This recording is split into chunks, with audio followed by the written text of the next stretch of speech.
Marketing Nights 4, and today we will talk about the e-commerce. So I will briefly introduce our event. So it is Digital Marketing Night. We have started the previous May in 2019, and we planned a lot of different offline events here in Hong Kong, in Singapore, in Asia, but suddenly COVID happens and we moved to online.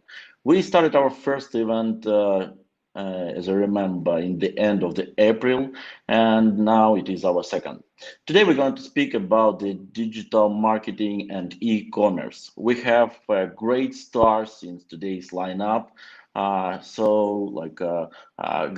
guy, his name is Alan Poole. He's from the Google. He's the agency development manager.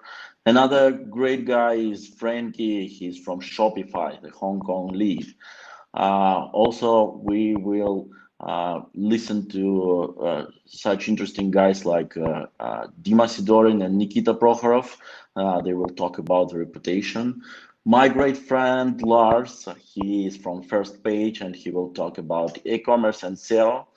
And I think we should go ahead and start from this moment. And we're starting with perfect guy from EasyShip. He's head of business development in APAC, Eric Mui. So Eric, are you here? Yes, I'm here. Yeah, Eric, hello. How are you going? How is it going? Very good, thank you. How are you? Yeah, I'm fine. Where are you? Are you in Hong Kong right now? Yes, I'm in Hong Kong right now. Great. I won't take your time, so you can go further and start your perfect speech now. Okay? Good. No problem. Thank you so much. There. Thank you. So again, thanks for having me. My name is Eric from EasyShip. I'm the head of business development in the APAC region. And very happy to be invited to speak in the Digital Marketing Night 4 event tonight. And today I'll be presenting on how technology is disrupting e-commerce logistics. So today's presentation, I'll break it down into 3 parts. So the first part, I will talk about the growth opportunities of cross-border e-commerce. And then I will move on to the complexity of logistics market. And lastly, I will go through on how technologies are impacting on distribution. So first, growth opportunities. So cross-border e-commerce is the future. So what I mean by that is that there is a very strong growth in cross-border sales currently. So there's a 20% growth year on year on cross-border e-commerce. So it's outgrowing domestic orders by a country mile. So global e-commerce are expected to reach to about 4.9 trillion by 2021. So again, as you would expect, it's a massive growth, and there's a lot of opportunities out there. So this is the state of e-commerce right now. So 1 of 4 e-commerce dollars will be generated from cross-border sales in 2021, which means that a lot of this revenue will be generating from orders from overseas. So this number will only go up. Brands are seeing a 15 to 17% boost in sales when they open up internationally. And also 20% of online cross-border transactions are actually over £150. So the amount that people would buy from overseas is a lot more than from domestic markets. So I think this would be a topic that's interesting to everyone at this current time. It's a difficult time, but then fortunately, e-commerce is actually booming. So it is actually a good thing for our industry. So as you may know, these are some basic statistics for Singapore. So these are actually the key categories of products where we are seeing a massive growth in. So for example, in health and beauty, there's a 43% growth month on month. Fashion, 40%. Electronics, 26%. And home decoration and appliances, 85%. So Obviously, a lot of people are in lockdown at the moment. So obviously, if they have nothing to do at home, they would, choose to go online and start shopping, right? And based on the lanes that these categories are selling to, you can see a lot of them are selling to the US, Australia, Canada, so places that are pretty far from Singapore. Moving on to other categories like jewelry, bags and luggages, toys, sports and leisure. So these are categories that are growing extremely fast. So jewelry is 29%, bags and luggages 26%, toys 37%, and sports and leisure is 4.4%. Again, it's the same trend for the top destinations. So majority of them do sell to the US, Canada, and also Australia. So, it brings me to the point where, you don't really need a physical presence in order to sell internationally. So you can, be in Singapore or Hong Kong or wherever you are, and you can still sell to anywhere at any time you want. So moving on to the second part, which is the distribution side. So just to give you a reference, these are actually 3 of the clients that we have on the platform at the moment. So in the client friends, they are selling on Shopify, and the market is the key market is Singapore and the US. And the courier that they're using at the moment is 10. So they're using 10 different shipping solutions to probably 260 or even more countries in the world. And the second one is HyperShop. So it's actually a crowdfunding campaign that is on Indiegogo, and majority of the orders are going to the US, North America, Europe, and Japan. They've used 11 couriers on our platform so far, and they've raised 25 million Hong Kong dollars with 40,000 backers. The third is Lovebox. Again, they're on Shopify, and the main market is the US. And they're using 7 couriers on our platform, and they're selling to 15 countries in the world. So again, these are the success stories of our clients. So as you can see, it is actually very important to set, not just to restrict themselves in a domestic market, but then to sell overseas as well. And actually, all of these companies, they're not actually located, especially with HyperShop and Lovebox, they're not located in Hong Kong or Singapore. So they're controlling everything remotely, and they could still ship the things out from Hong Kong without being, without having presence here. So the key to scale, I'm going to go through like 3 things that we think is important, right? The first thing is audience. So obviously, it might sound obvious, but having the right market fit is extremely important. So again, you need to sell your products in the right to the right community. So let's say if you're selling clothing or sneakers, etc., most likely you'll be on Instagram, or you'll be let's say if you have a sneakers shop, then you'll be targeting keywords on Google or Facebook, right? So it really depends on your audience. So if you're targeting young people, then obviously Instagram and the others are important. And let's say if you only have like a product that you want to launch. So let's say if it's a product that you've created from scratch, then I would recommend you to start with crowdfunding platforms like Indiegogo or Kickstarter or GoFundMe. This case, in this sense, you can get funding before you can actually see if there's like before you actually produce the product, and to see if there's actually demand for your product, right?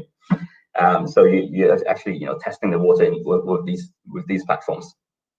And lastly is the accessibility. So it would be nice if the website can be translated into local languages and probably have like a localized domain or something similar. And it would also be nice to have the currency in local currencies, or even in payment methods. So yeah. So this is this would give customers a little bit more confidence when they're buying on your website. So second is actually the efficiency. So scaling means integration. So it doesn't work if you are doing everything manually, right? Because it's extremely time consuming, and as you ramp up, then it will become unscalable. So that's why it's important to use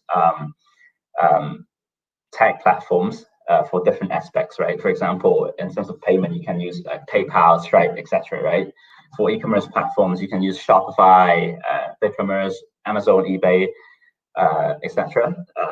For hosting your website, or if you're selling on marketplaces, right? And for accounting purposes, you can use Xero or JustWorks.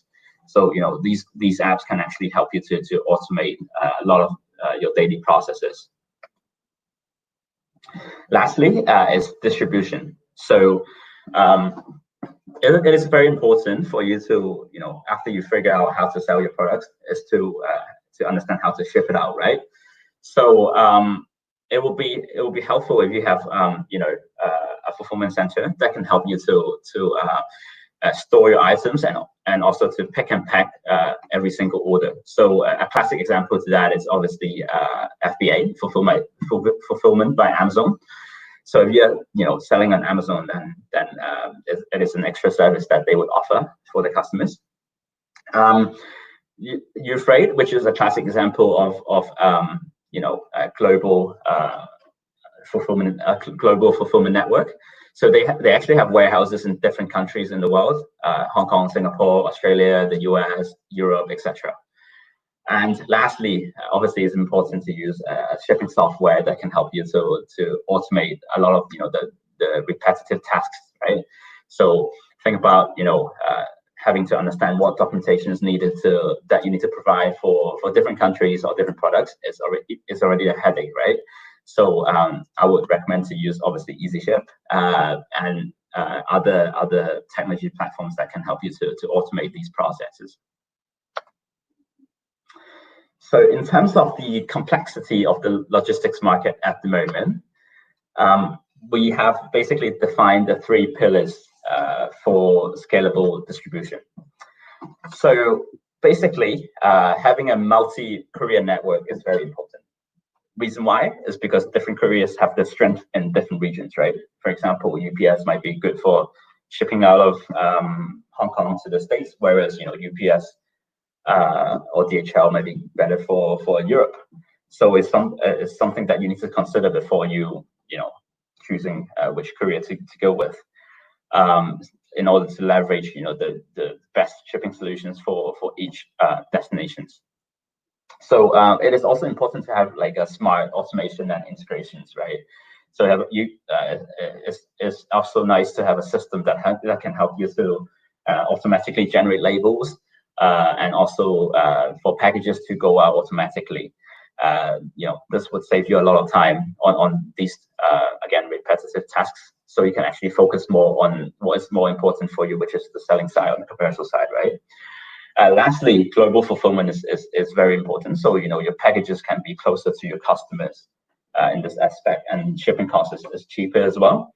So by having the fulfillment center closer to your customers, it would help you to increase customer satisfaction, because delivery lead time would be shorter, right? And even for them to arrange returns is going to be a lot easier in that sense. So let's say if you see like a very strong traction coming from North America, you can have probably a warehouse in Hong Kong that serves the rest of the world, and the US to a warehouse in the US just to cater the North American market. So now customers are extremely demanding, and it's only going to get it's going to they would only get more demanding than before. So what they are looking for right now is choices and visibility at checkout. So they would like to understand, or they would want choices between faster solutions or cheaper solutions, right? And they would also like to understand what sort of couriers are you using. So instead of like showing standard shipping, express shipping, they would like to see like UPS, DHL, Singapore Post, Hong Kong Post, etc. Right? They would want faster deliveries. I think this is a no-brainer. Everyone wants fast deliveries, but whether or not everyone can cater that is a different story, right? But then if you can, offer a faster delivery at the same cost than your competitor, it's a massive edge already. Third is the free or reduced shipping. So it is customers are hugely attracted to free shipping actually. So it is very important that you show free shipping, or at least offer some discounts to customers. Or if you can't afford free shipping for everyone, you can at least set a threshold on how much they have to buy before they can actually qualify for free shipping. Lastly, is the real-time tracking.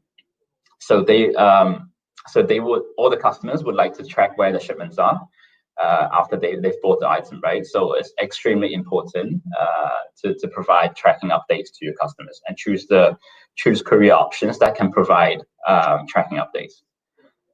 Just a quick stats here. So right now, 85% of consumers now want 1 to 3 days shipping. So this is, for example, let's say if you are looking to ship from Hong Kong to the States, then you'll need to use an express courier. So that's why it would make sense to you to have a global fulfillment services in that sense. And actually, 60% of customers are ready to pay extra for faster delivery. And right now, only 75% of the retailers are actually offering free express shipping. So that's why we believe it's very important for everyone to offer express shipping at this time. So again, these are the existing courier options available in the market at the moment. So you would have solutions that with full integrations with, let's say, a FedEx, DHL, TNT, or UPS. So the usual big guys. Where let's say if you have your own account with them, you can link it to the platform and start generating labels. But then you would still need to create your own account, or if you can find an agent that can provide all these services to you, then the number of couriers available would be restricted too. So yeah, something for you to take note. For Express, it's very self-explanatory. Obviously, they're fast, right? What I mean by Express is again DHL, FedEx, UPS. But then usually for sellers that go with Express services, you wouldn't open an account with each one of them because it's very costly. So normally you would have an account with UPS, and that will be it. You'll be using them to all destination countries in the world. But the problem with express couriers is that not all the countries are covered, right, by all of them. For example, if you want to ship from Hong Kong to somewhere in the middle of Africa, let's say, then maybe not all the shipping solutions can cater that, right? And they might not have a local footprint, so they might rely on a last mile delivery to process your shipment. So yeah, so it could be a different courier or agent that will be handling your package depending on the destination country. So lastly, is postal. Postal is basically the slowest form of shipping for B2C e-commerce. So again, self-explanatory is shipping via the post office. The downside is that speed-wise is slower than express, and it really relies on the services of the postal service provider in the destination as well, right? So there are as many postal services as countries in the world. So let's say if you were to ship from Hong Kong to the States, then it is down to USPS in the States to carry out the last mile delivery. So USPS is probably a poor example, but let's say if I want to ship to Brazil, obviously the service standard of Brazilian post might not be the best, right? But then sometimes if shipments get shipped with Hong Kong Post, then they would get blamed for, right? So, but sometimes it's actually out of their control that the service quality of the last mile delivery is not as good as Hong Kong Post per se. So again, something that you should take note of. And these are the 4 things that you should consider before selecting a courier service. So they are quality, service, transparency, and visibility. So just to go deeper in each one of them, in terms of quality, you need to understand what are the delivery lead times, how many tracking updates are you going to get for a shipment, let's say from Hong Kong to Europe? What are the customer feedbacks or ratings on that courier? So these are important information for you to make decisions on which courier to use. Moving on to services, you need to understand if they provide tracking or not. Do they provide insurance? If not, can they provide, would you be able to purchase insurance on top of the shipping costs? Tax and duties, do they allow you to prepay tax and duties in advance, or is it always the receiver pays? Do they deliver to the door, or do they actually just leave it at the post office where the customer have to pick it up? Third, transparency. So you need to check in the rate card that the courier sent you if whether or not it contains the full shipping cost. If there's any surcharges, typically I think right now the COVID surcharge, fuel surcharge, remote area surcharges, these are very, very important to check before you actually commit to anything. Okay. Lastly, visibility.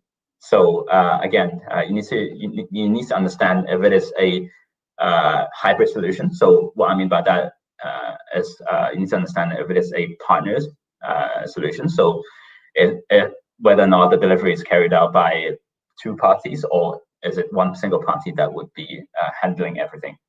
Or, for example, postal services. This is a prime example that 2 companies that would work together for delivery. So this is the last part of the presentation, which is the end-to-end technology for e-commerce logistics. And obviously, it's time for me to talk about EasyShip, right? So basically what EasyShip does is we are an all-in-one shipping platform that integrates between courier solutions and e-commerce platforms and marketplaces, right? So the goal for EasyShip is to help you to save time through our integrations with different couriers and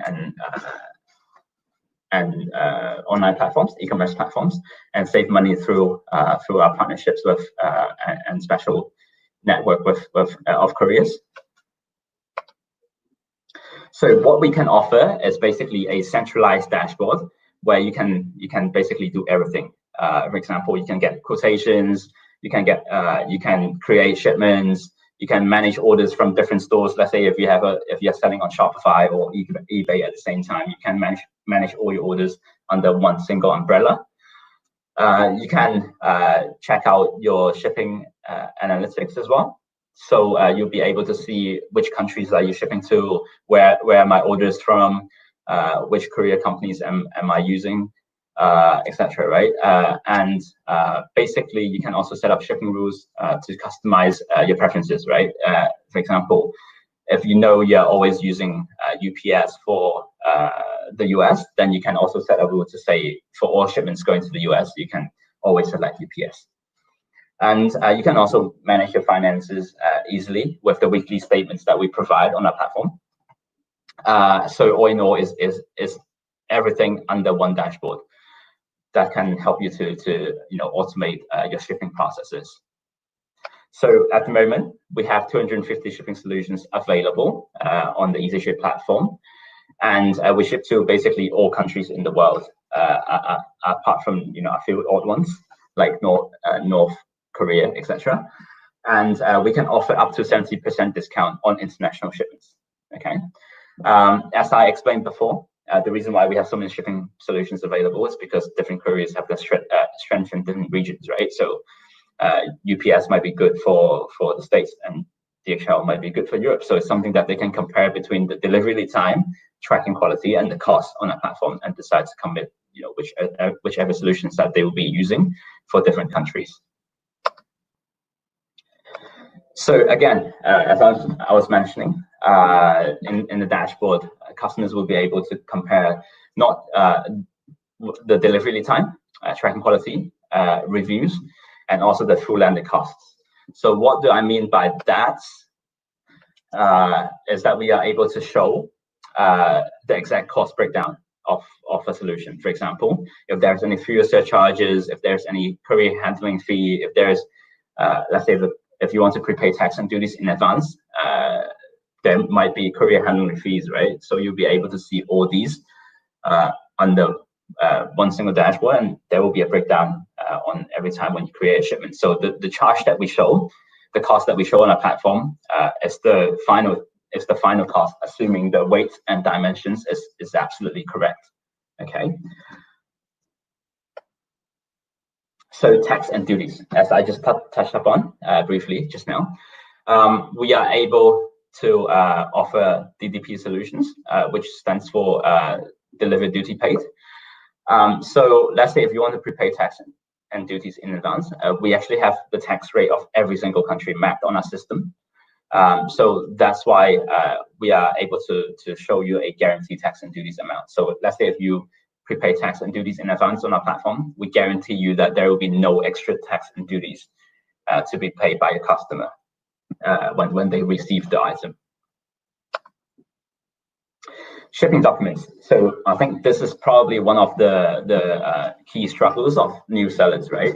So depending on the shipping company that you use, you could need different shipping documents like commercial invoice, packing list, etc. Right? And let's say if you are shipping something that is slightly more difficult, like for example, if you're shipping something that contains a battery, liquid, or let's say something with powder, right?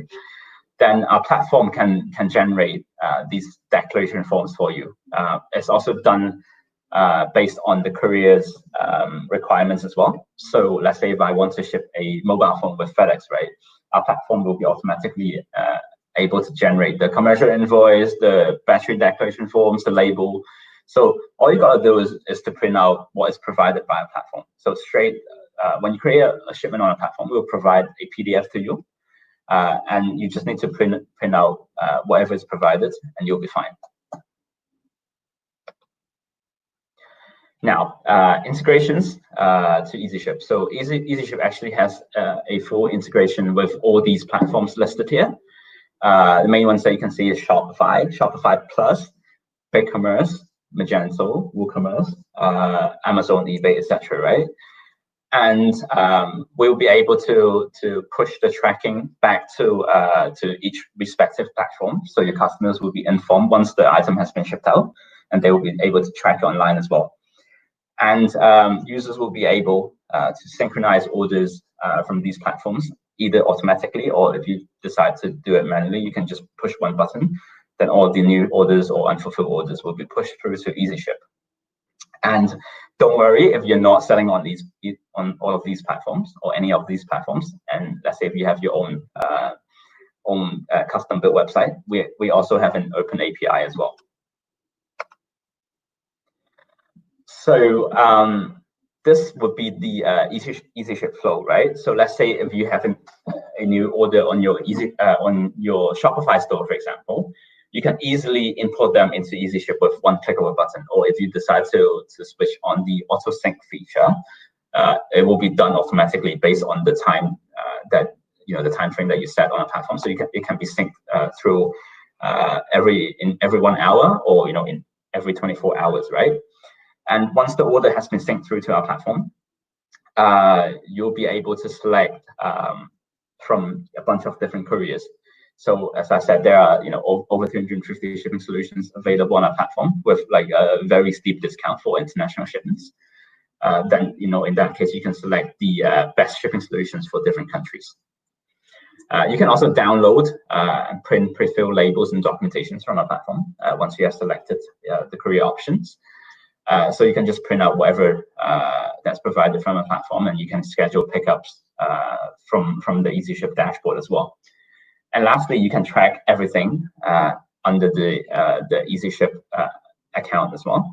So basically, you can do all that under one single place without going through the courier companies, going to trying to understand what's needed for in terms of documentations, and go to the courier's website to track your shipments, right? You can basically do everything under one single dashboard. One of the features that we can do for platforms such as Shopify is that we can show our rates at checkout. So basically, what I mean by that is we are able to show 3 options that we pull from the EasyShip platform. So usually, as I mentioned before, we are able to show so many shipping solutions per country, right? But then if you show so much options to your customers, it's going to confuse them. So what we do is that we would select 3 options. We select the fastest, cheapest, and best value for money option. So it's basically both ends of the spectrum in terms of price, and something at in the middle, right? And we are also able to show the delivery lead time from each shipping solutions, and we are able to show the exact courier name as well. So if it is UPS, DHL, Hong Kong Post, etc., right? And we are able to show the tax and duties calculation and estimation. So because we have all the tax rate mapped on our system, and we also understand the cart value and also the item category, right? That's why our system can calculate the tax and duties estimation in the back end. And if you would like to, have this cost added to the shipping cost, you'll be able to do so as well. So we are able to display an all-inclusive price at checkout. So obviously, this tool will help you to save time, in the sense that you don't have to set up a shipping cost for every country in the world. And if you're selling obviously different products, the weight of your product is different as well, right? So it's going to be a massive headache for you to set up everything in the back end of your Shopify store. So the point to this tool is not just to save time, but to increase conversion as well, because we are offering more visibilities on the courier itself, right? I'm sure you have had experience where FedEx call you and tell you they're delivering something and you forgot what you ordered, right? So I mean, this tool can potentially reduce this issue because they would understand whichever courier that will be coming to deliver, and they would understand exactly what item is coming on their way, right? And we are able to handle. My friend, do you hear me? Yes. Do you hear me? Yeah. So we are pretty tight in the time, so I would like to ask you just a few minutes, and we have some questions for you, and we need to go ahead. Okay? Thank you. Sure. No problem. Yeah. Okay. Lastly, is the tax and duties. So again, this will improve visibility on your customers as well. So in terms of the fulfillment side, EasyShip has fulfillment services in all the places that's listed here. So pretty much well covered in Australia, Asia, North America, etc. So you can basically have your stock in different locations in the world, and your stock can be closer to your customers. And just to give you a reference, the storage fee is roughly starts from $35 USD per CBM per month, and pick and pack fee is around $1.2 USD per shipment. And these are the partners that we work with at the moment. And lastly, for this event, for this Digital Marketing Night 4 event, we are happy to offer you a 10% discount on our platform. So if you sign up on our platform right now, and if you can take note of this discount code, you will enjoy a 10% discount for 30 days on our platform. Once again, thanks a lot for inviting EasyShip onto today's event. And after everyone's presentation, there will be a workshop at 8:40. So if you want to join, you can fill in the form that's posted by the moderator. And just thank you. Yeah. Okay. Thank you for a great speech. You have a lot of enough material, and we're pretty tight in the time, so other guys also want to introduce their speeches. Yes, we had some questions during your speech, but you already answered about any special offer. You told that you have a special 10% discount for the subscribers who are listening to this webinar and watching. And the another question is, who are your most famous clients, your customers? Can you tell us more? Who works with you? So yeah, so definitely. So in the US side, we have Victoria Beckham, that I think is pretty well known. We have a very in Europe, we have a up and coming company called Tropic Fuel, which is really famous now in terms of the outdoor community. It's basically a sneakers that you can run with or you can swim with. And yeah, in the Hong Kong side, we have a very big retail brand that we're working with in Bossini, which yeah, it's pretty exciting. So these would be the big brands. Great. Okay, good, thanks. So we need to go ahead. Thank you for your brilliant speech. It was very interesting and amazing. And I want to invite our next speaker. We need to be a little bit faster and we should move on.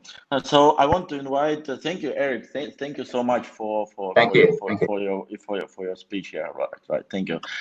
So I want to invite here guys from Reputation House and Sidorian Lab. I want to invite Nikita Prokhorov. For now, he's the CEO and he wants to tell us more about the reputation management, as I understand. Nikita, are you here? Hello, guys. Thank you for invitation. Okay, I will start. Dimo, please advise, do you see my presentation? Do you hear me? Yeah. Here we hear you good. Okay. Thank you. You can go ahead. Okay, guys. Remember about the time. All guys want to produce their speech. Okay. Got it. Okay, let's start, guys. Thank you. Go. Hello from Russia, guys. Currently, I'm in Moscow, but I hope that I will be able to have a tour to Hong Kong and Singapore as soon as it will be possible. Hello, guys. My name is Nikita Prokhorov. I'm a co-founder of Reputation House. This company is one of hosts of today's event. And please leave a message in chat that you hear me, that you see me. You can put smile in chat, hello, hi, and yes, guys, high five to you all. I'm proud to be here with you today, and I'm proud to serve you today. My name is Nikita Prokhorov. As I have already said, I'm a co-founder of Reputation House. You can see my contacts on the slide. Please feel free to contact me anywhere, LinkedIn, Instagram, email, and I have put on a QR code of WeChat. Yes, I use it and I like it. Guys, I have already gotten several messages from our Indian viewers. They said that sometimes slides of speakers are very little for the gadgets. So if you need my presentation, please send me messages on LinkedIn and I will provide you with my presentation today. Let's start. I'm going to tell you about online reputation management today. My business partner will continue. He will present you the second part of our report today. What is Reputation House? Actually, our company is already a market leader of online reputation management in Russia. And several years ago, we started our company in Hong Kong. And now we try to improve online reputation of Asian brands, of Hong Kong brands, of Chinese brands. And we will always be glad to work with any international brands. What is online reputation management? Actually, it is my life. There are 5 main models of online reputation management, and today I will tell you about several of them. First of all, it is social listening. There are several online services like SaaS services, cited service, which help us to gather mentions. Who leave messages to you in the internet? Who sent you bad reviews on the internet? How many likes? How many shares? Which is the overall engagement of your brand? My companion will tell you a lot of interesting things about online, about social listening today. Then communication with negative mentions. Guys, first of all, I will like to persuade you that negative mentions in internet are okay. If you have many clients, clients will send you some bad messages. If you have many clients, clients will always leave bad reviews to you. You all have already seen bad reviews about any brand in Booking.com, in Amazon, on AliExpress, on eBay. We will tell you about ways of working with bad negative today, but negative is okay. Don't worry about it. Then spreading of positive information, spreading of positive news.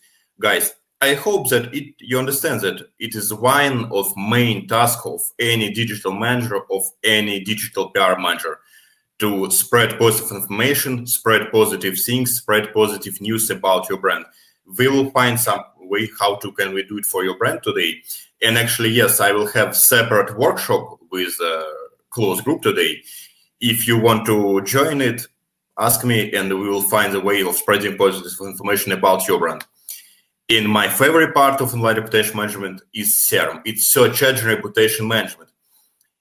We will find the ways how can we fulfill Google search engine result pages, Yahoo search engine result pages, how can we fulfill it with higher quantity of positive information, of positive websites to you, and how can we create positive websites which will be under your control. So let's start about it. Actually, there are 5 main objects of online reputation. Typical situation when client asks us to improve reputation of goods or of services. Actually, it's not difficult because we always can find a way how can we persuade clients to leave positive reviews about goods or services. But please pay attention to the third object, it's brands. Maybe you have faced a very terrible competitor who will try to create a black PR campaign about your brand. And he will not try to hit reputation of goods or services. He will try to spoil the reputation of the whole brand. We will talk about it. And please pay attention to HR, its fourth object. It is one of trendy part of online reputation management industry. During this year, many brands have asked us to improve their reputation as an employer, as HR brand, because many brands are trying to hire huge quantity of employees, of people during this COVID period. And yes, please pay attention to the fifth model, it's persons.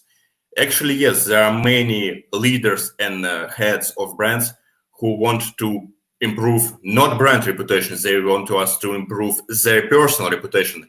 Personal branding is very important because sometimes it's much more easier to improve reputation and image of headliner of brand, of boss brand. And then this person will try and will be able to improve the online image of their whole brand. Actually, there is one very interesting guy, Warren Buffett. He's very famous international financier. And he has said a very interesting phrase that it takes 20 years to build a reputation and 5 minutes to ruin it. If you think about it, you will do things differently. Yes, guys, actually creation of a good online reputation will take 5 or 6 months. It's a very long period of time, and you will be able to ruin it very fast. So how can we help you to improve your reputation? Let's start with SERM, Search Engine Reputation Management. What is it? Yes, I have created this infographic. We find the way how can we find something positive about your brand, or how can we create something positive about brand, and then we promote these websites to the top of search engine result page. So we will help your potential clients and we will help your future clients to find something positive about your brand, not negative information, not neutral information. They will find something positive, or they will find positive websites which will be under your control. What can we do for that, and what can you do for that? First of all, thanks to my colleagues for this beautiful slide. I would like you to understand that actually search engine result messengers and search engine engines are very different in different countries. First of all, please pay attention. Russia is on the left. I'm in Russia currently. China is in the middle, and the United States is on the right part of the screen. Please pay attention that actually, for example, in Russia, we don't use Yahoo at all. We have Yandex and Google, and American guys use Yahoo and Google. We have different search engines. We have different messengers. We have different video hostings. We have different advertising engines. So if you work internationally, you will have to adapt your work to every country where do you work. So you will have to promote your websites in Russia, in Yandex, or in Google, in Baidu in China, and in Yahoo in USA. And sometimes you will have to use different search engine strategies. What should you promote in internet? Guys, yes, it is something about search engine optimization, but it is not difficult. Just believe me. I advise you to make a screenshot of this website, of this slide. If you want to ask me to provide you with presentation, I would like you to save exactly this one slide, because it is the main idea of search engine reputation management. First of all, yes, we will have to create a lot of accounts and groups in different social networks. For example, Facebook, Instagram, YouTube, RuTube in Russia, and many different social networks in different countries. For what? Because we will have to promote it in different search engines in different countries. Then we will create a lot of websites for your brand with branded domains. For example, nameofyourbrand.com, name of your brand reviews.net, name of your brands russia.org, name of your brands -hongkong.com, and stuff like that. As high quantity of websites you create, as easier work in the online reputation management you will have. And yes, Wikipedia and many other internet encyclopedias. Guys, actually there are 200 or 300 online encyclopedias in the world, and you will be able to create articles in every of them. And this way you'll be able to fulfill search engine results with huge quantity of websites, and this way you will be able to show to your clients positive information about brand. And we will talk about details of these websites on our workshop today. I hope you'll join it. Let's move here. If you want to do a business internationally, for example, if you want to promote your business in China, in Hong Kong, or maybe you're already in Hong Kong and you want us to promote your business in Russia or in Eastern Europe. First of all, this is my view of work internationally. You should choose a headliner. It can be speaker, it can be boss of your brand, it can be head of your brand. It will be guy who will have his separate personal brand, and we will try to promote it. We will create a huge quantity of content, articles, news, reviews, and websites. We will try to promote it to mass media. This way we will capture a huge quantity of positions in search engine result page. Yes, we'll translate and we will create some videos about you and invite you to international events, because it will be a very fast way to promote your brand internationally in different countries.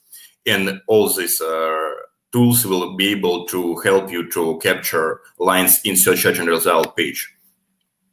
Communication with negative mentions. Actually, it is just a matter of time when somebody will try to leave negative messages to you, and when somebody will try to leave negative reviews about your brand. Guys, you will always have to work with negative mentions. If you think that your brand doesn't get any negative reviews, maybe you just don't see it. Think about it. What should we do with it? First of all, just understand that sometimes leaving and creation of bad reviews, it is the best way for your clients to get discounts from you and to get some promo codes for you. So don't be surprised when somebody leaves bad reviews about your cell phones, about your hotels, and about any of your services. Please pay attention to this slide. Guys, do you know what are these? Do you know every of these icons, every of these logotypes? Actually, these are different messengers and different popular social networks in Russia and in Eastern Europe. I'm sure that some of you don't know some of these logotypes. But if you want to do business internationally, you will have to work with all local social networks, with all local messengers, just to face all your clients and just to persuade your clients that you are a very cool brand. Be ready for that you will have to create different communication channels. For example, when we work with top banks and with top cell operator services in Russia and in Eastern Europe, Actually, we use more than 100 social networks and messengers in different countries to face all mentions of clients and to communicate with clients. That is why you will have to use social listing systems to gather all mentions from your customers. Actually, please make a screenshot of this slide. These are two ways of communications with your clients. Clients will try to leave messages and reviews on your website, or maybe clients will try to leave messages and reviews on third-party resource. So there are two ways. Please pay attention that there is only one end of both ways. It's always compensating for the negative. You will always should fight for every client. You should try to save every client. Sometimes people try to leave bad messages and bad reviews, not because they try to hit your brand. Maybe they're just unhappy. They want to get some attention. I hope that you will try to make all your clients happy. I will try to show you much more information on our current workshop today. So I hope that you'll join it. If you'll need this presentation, leave me a message in LinkedIn. And yes, guys, who are typical clients of online reputation management? It's, so you can check the slide. It's travel agencies, real estate, FMCG, education, automobile brand. Automobile brand is very typical. Producer of sales phones, shopping center, personal reputation. Actually, almost all brands should ask us to take care about their reputation. Almost all brands should take care about reputation by their own. If you want us to help you to take care about your reputation, please check the slide. Here's a link, demnights.com/ORM.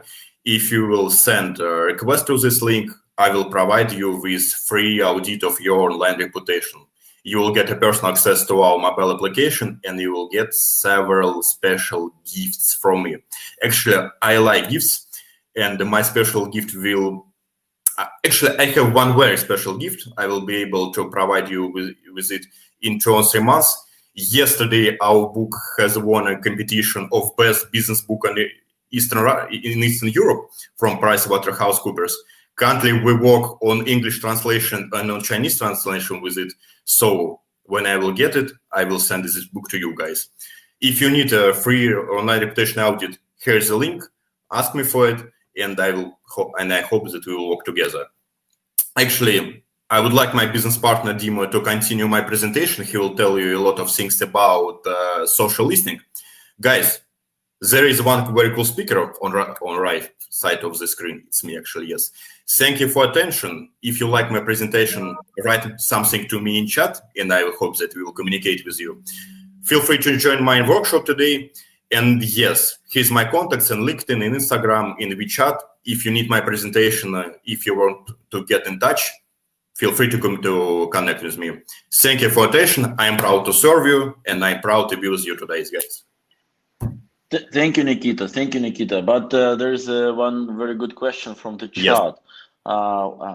What if all mentions are negative? What to do if all mentions are negative? If all of your mentions are negative, first of all, you should ask me to make a reputation audit for you. It's no joke, because we should find a reason for it. Why all mentions are negative? Maybe there is something wrong with your services. Maybe there is something wrong with your website. Maybe people just are not able to make an order from you. Or maybe you have faced several cruel rivals and competitors who create all these negative mentions. So we will try to find a reason why all messages are negative. And actually, guys, thank you for attention. Any other questions? Thank you so much. Thank you so much, Nikita. We are out of our timetable, out of our schedule, so we need to speed up. Okay, Dima, are you here? I would like to invite the next speaker, Dima from Reputation House. He will continue the speech of Nikita. Dima, try to log in, please. Hello, guys. Dima, do you hear me? Okay, here we go. Yeah, I will continue after Nikita. So I will try to start my presentation. Or maybe Yeah, somebody can So help go me. ahead. Thank you. Maybe somebody can help me to launch a presentation. Dima, can you do it for me?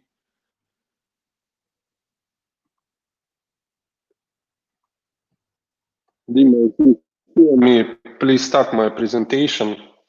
It is called GonConk 3.1. My presentation. Yeah, thank you. Hello, guys. I hope you hear me and see my presentation. I will be very short. I have only 10 minutes. And for those of you who doesn't know who I am, my name is Dima. I'm a physicist.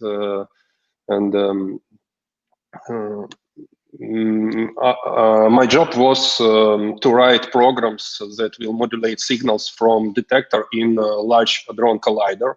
So I'm a real physicist. 15 years ago, I worked in CERN, Geneva. Maybe you have heard about it. And we had a lot of test information, and that was real big data. We tried to predict what will happen with particles after collision of two protons with very high energy. It was very interesting, but I want to tell you not about physics, but about social media. Facebook produces billions of posts, messages, likes every day, billions every day. So I think that we all have another kind of collider around us, so social media.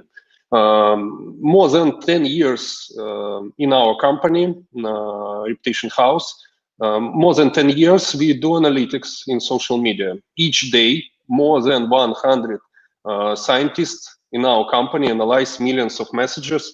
And today I want to tell you about the commercial part of our work, what we do for business, people, and government. Nikita already told you about reputation management, but I will speak about brand protection, fake news, risks, and predictions. Some statistics, first of all. Maybe you know a lot of people use internet, and a lot of people use social media. And you can imagine what we do every day. We take smartphone, unlock it, and what we do? We open social networks, messengers, and so on.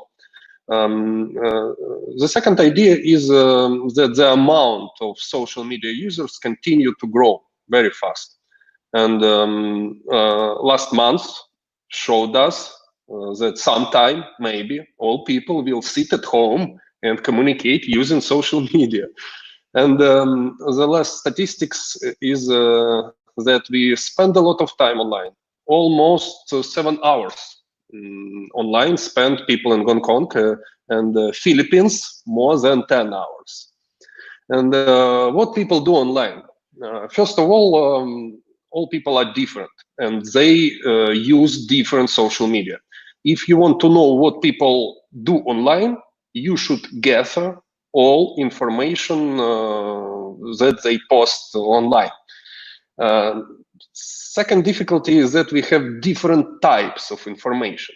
We have a lot of information, and it has different types.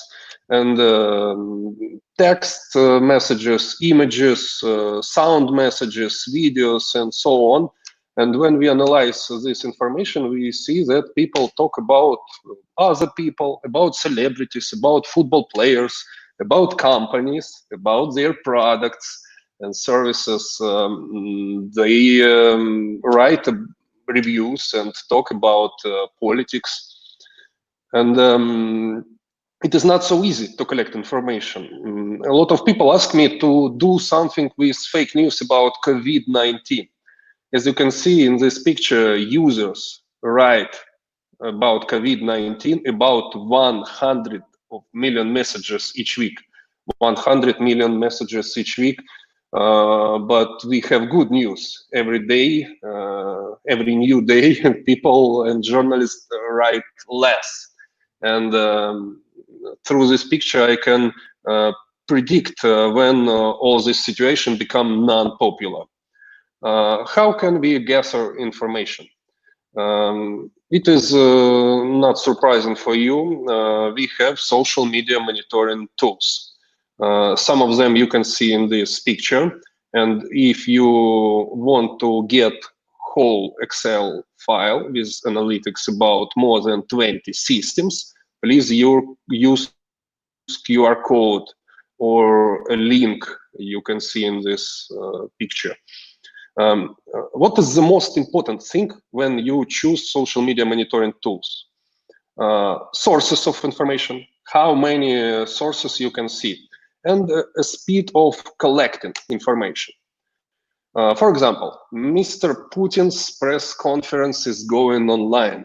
We have a lot of important messages each minute, and we have to do analytics very fast. We find messages, do risk predictions, make decisions, do reactions, and measure results. Great work during only a minute, maybe. Such cases, for such cases, when we have a lot of data, some companies and some countries construct even data rooms. This is a model of data room for social media monitoring, and please compare it with real data room in Large Hadron Collider. They are very similar.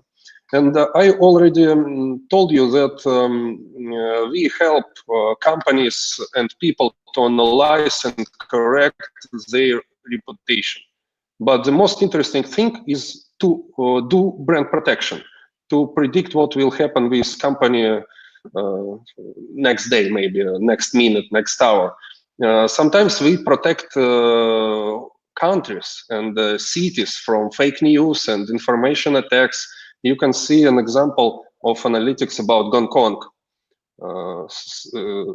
This is one of our cases.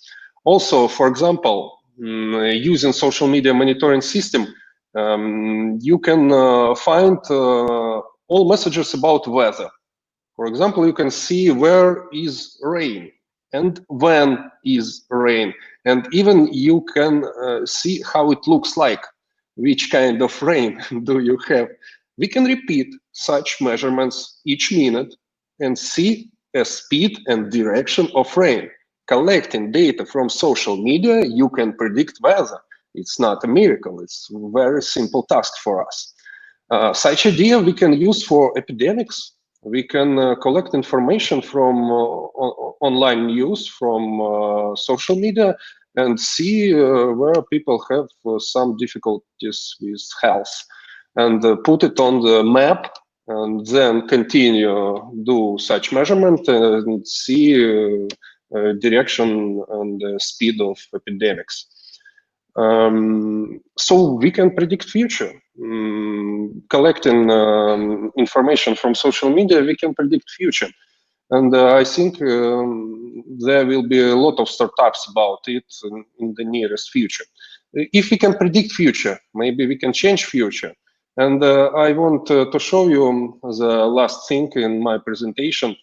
I want to give you an opportunity to see how we predict future, how we do fake news recognition, detection. Some months ago, we presented mobile application for brand protection and prediction. There are only 3 brand protection mobile applications in the world, and one of them is ours. So you can find it in the Apple Store or Play Market. And using it, you can collect information about your company, about your country. You can see all messages from Instagram, Facebook, and so on. You can see very interesting pictures.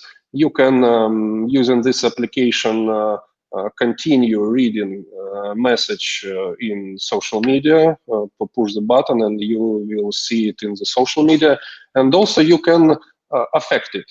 You can ask us to do something with this message if you think that it is not correct, maybe, and you want to delete it. And one interesting case, 2 months ago, Russian's biggest retail company, sport company, had fake news about its closing. It is not closing, it's okay, but fake news were detected, and we detected it using our social media tool, social media monitoring tool, mobile application. You can see how it looks in the mobile application.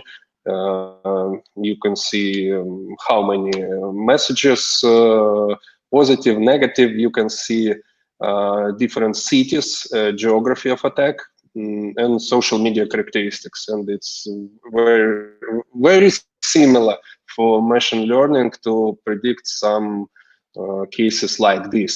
And the final slide in my presentation, you can try ION brand protection system. ION because we are physicists, because we are scientists, and brand protection is a very interesting thing, and it can be very useful for you, and you will not lose millions because of fake news or some negative mentions. So you can write our friend in Hong Kong, Dima, and he can help you to do your own application, mobile application about your company, and you will collect information about your business, and maybe you will detect some fake news about you. Thank you, guys. Okay, great, Dima, great. Thank you, Dima. Thank you, Nikita, for the great speech. It was very interesting and fantastic. So also, you guys, all our attenders, you can use links below the video. There you can fulfill the form and get absolutely for free your reputation management audit and many other things from our partners and so on. Yeah, thank you, Dima. Thank you so much. And we are going next now. Many of you waited for these minutes, and now I want to give a word to Alan Poon. Alan Poon. He is our special guest today from the Google.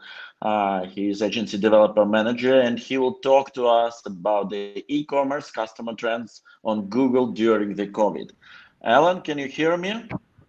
Yeah, can you hear me? Yeah, great. Can you see my Thank you so much for attending our event. It's my pleasure. Yes, we are a little bit late, but now you can go ahead. I won't take any time for you. Sure. Thank you. I just want to make sure you guys can see my screen right now. Can you see my screen right now? Yes. Hello? Okay, cool. Okay, let me present. So my name is Alan, and I work in Google. I joined Google 4 years ago. So actually, I've been working with small clients, SME clients, and also corporate accounts. And also, I have been into the product team in Google as well. Now I'm the agency development manager for Hong Kong. So basically, I manage our partners in Hong Kong. So that's why they can also serve the regional apex as well. Today I'll also introduce Lars, who is our also premium partners of Google. So later on, he will also speak on some of the SEO and also SEM, what you guys should do. So I'm very it's my pleasure to join Digital Marketing Nights tonight, and as I'll share a little bit on the e-commerce customers trends on Google, especially during the COVID, because I understand many of you today are actually the owner of e-commerce stores. So actually, you all guys know actually a lot of people actually buy a little bit more online. But is there any data to support this? And actually, are there any specific trends that you guys should be aware of? And that's the topic I'll go through with you guys today. So as you guys know, actually this is not something new as well. So if you go on Google and then you guys search about coronavirus and stuff. So actually, you can get a lot of information over there. You can look at a lot of news and updates over there. So coronavirus is definitely the most searched topics in Google with Google, our properties the Google search, and also maps and YouTube's across all different kind of Google properties that we have.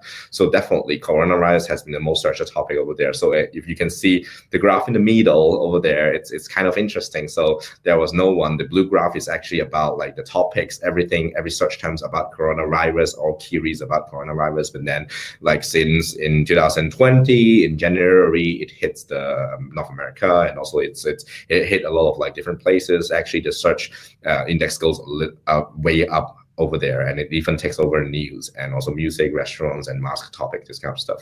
So these are some of the trends that we can share with you. And also, if you look at the right graph, actually over there, you can see like what are the most interested topic over there. So in US, I guess it's because of the election or whatever. So actually the news take over the coronavirus, but still actually coronavirus is the second most hit topic, and also Russia is definitely all about like coronavirus, and you can see like all this kind of like each countries, what are they most concerned about. So this all data are coming from Google search, Google Trend, and basically you can just go Google and search about Google Trend, and then you can see a lot of like coronavirus over there. So today I summarize a little bit and for you guys to have a look.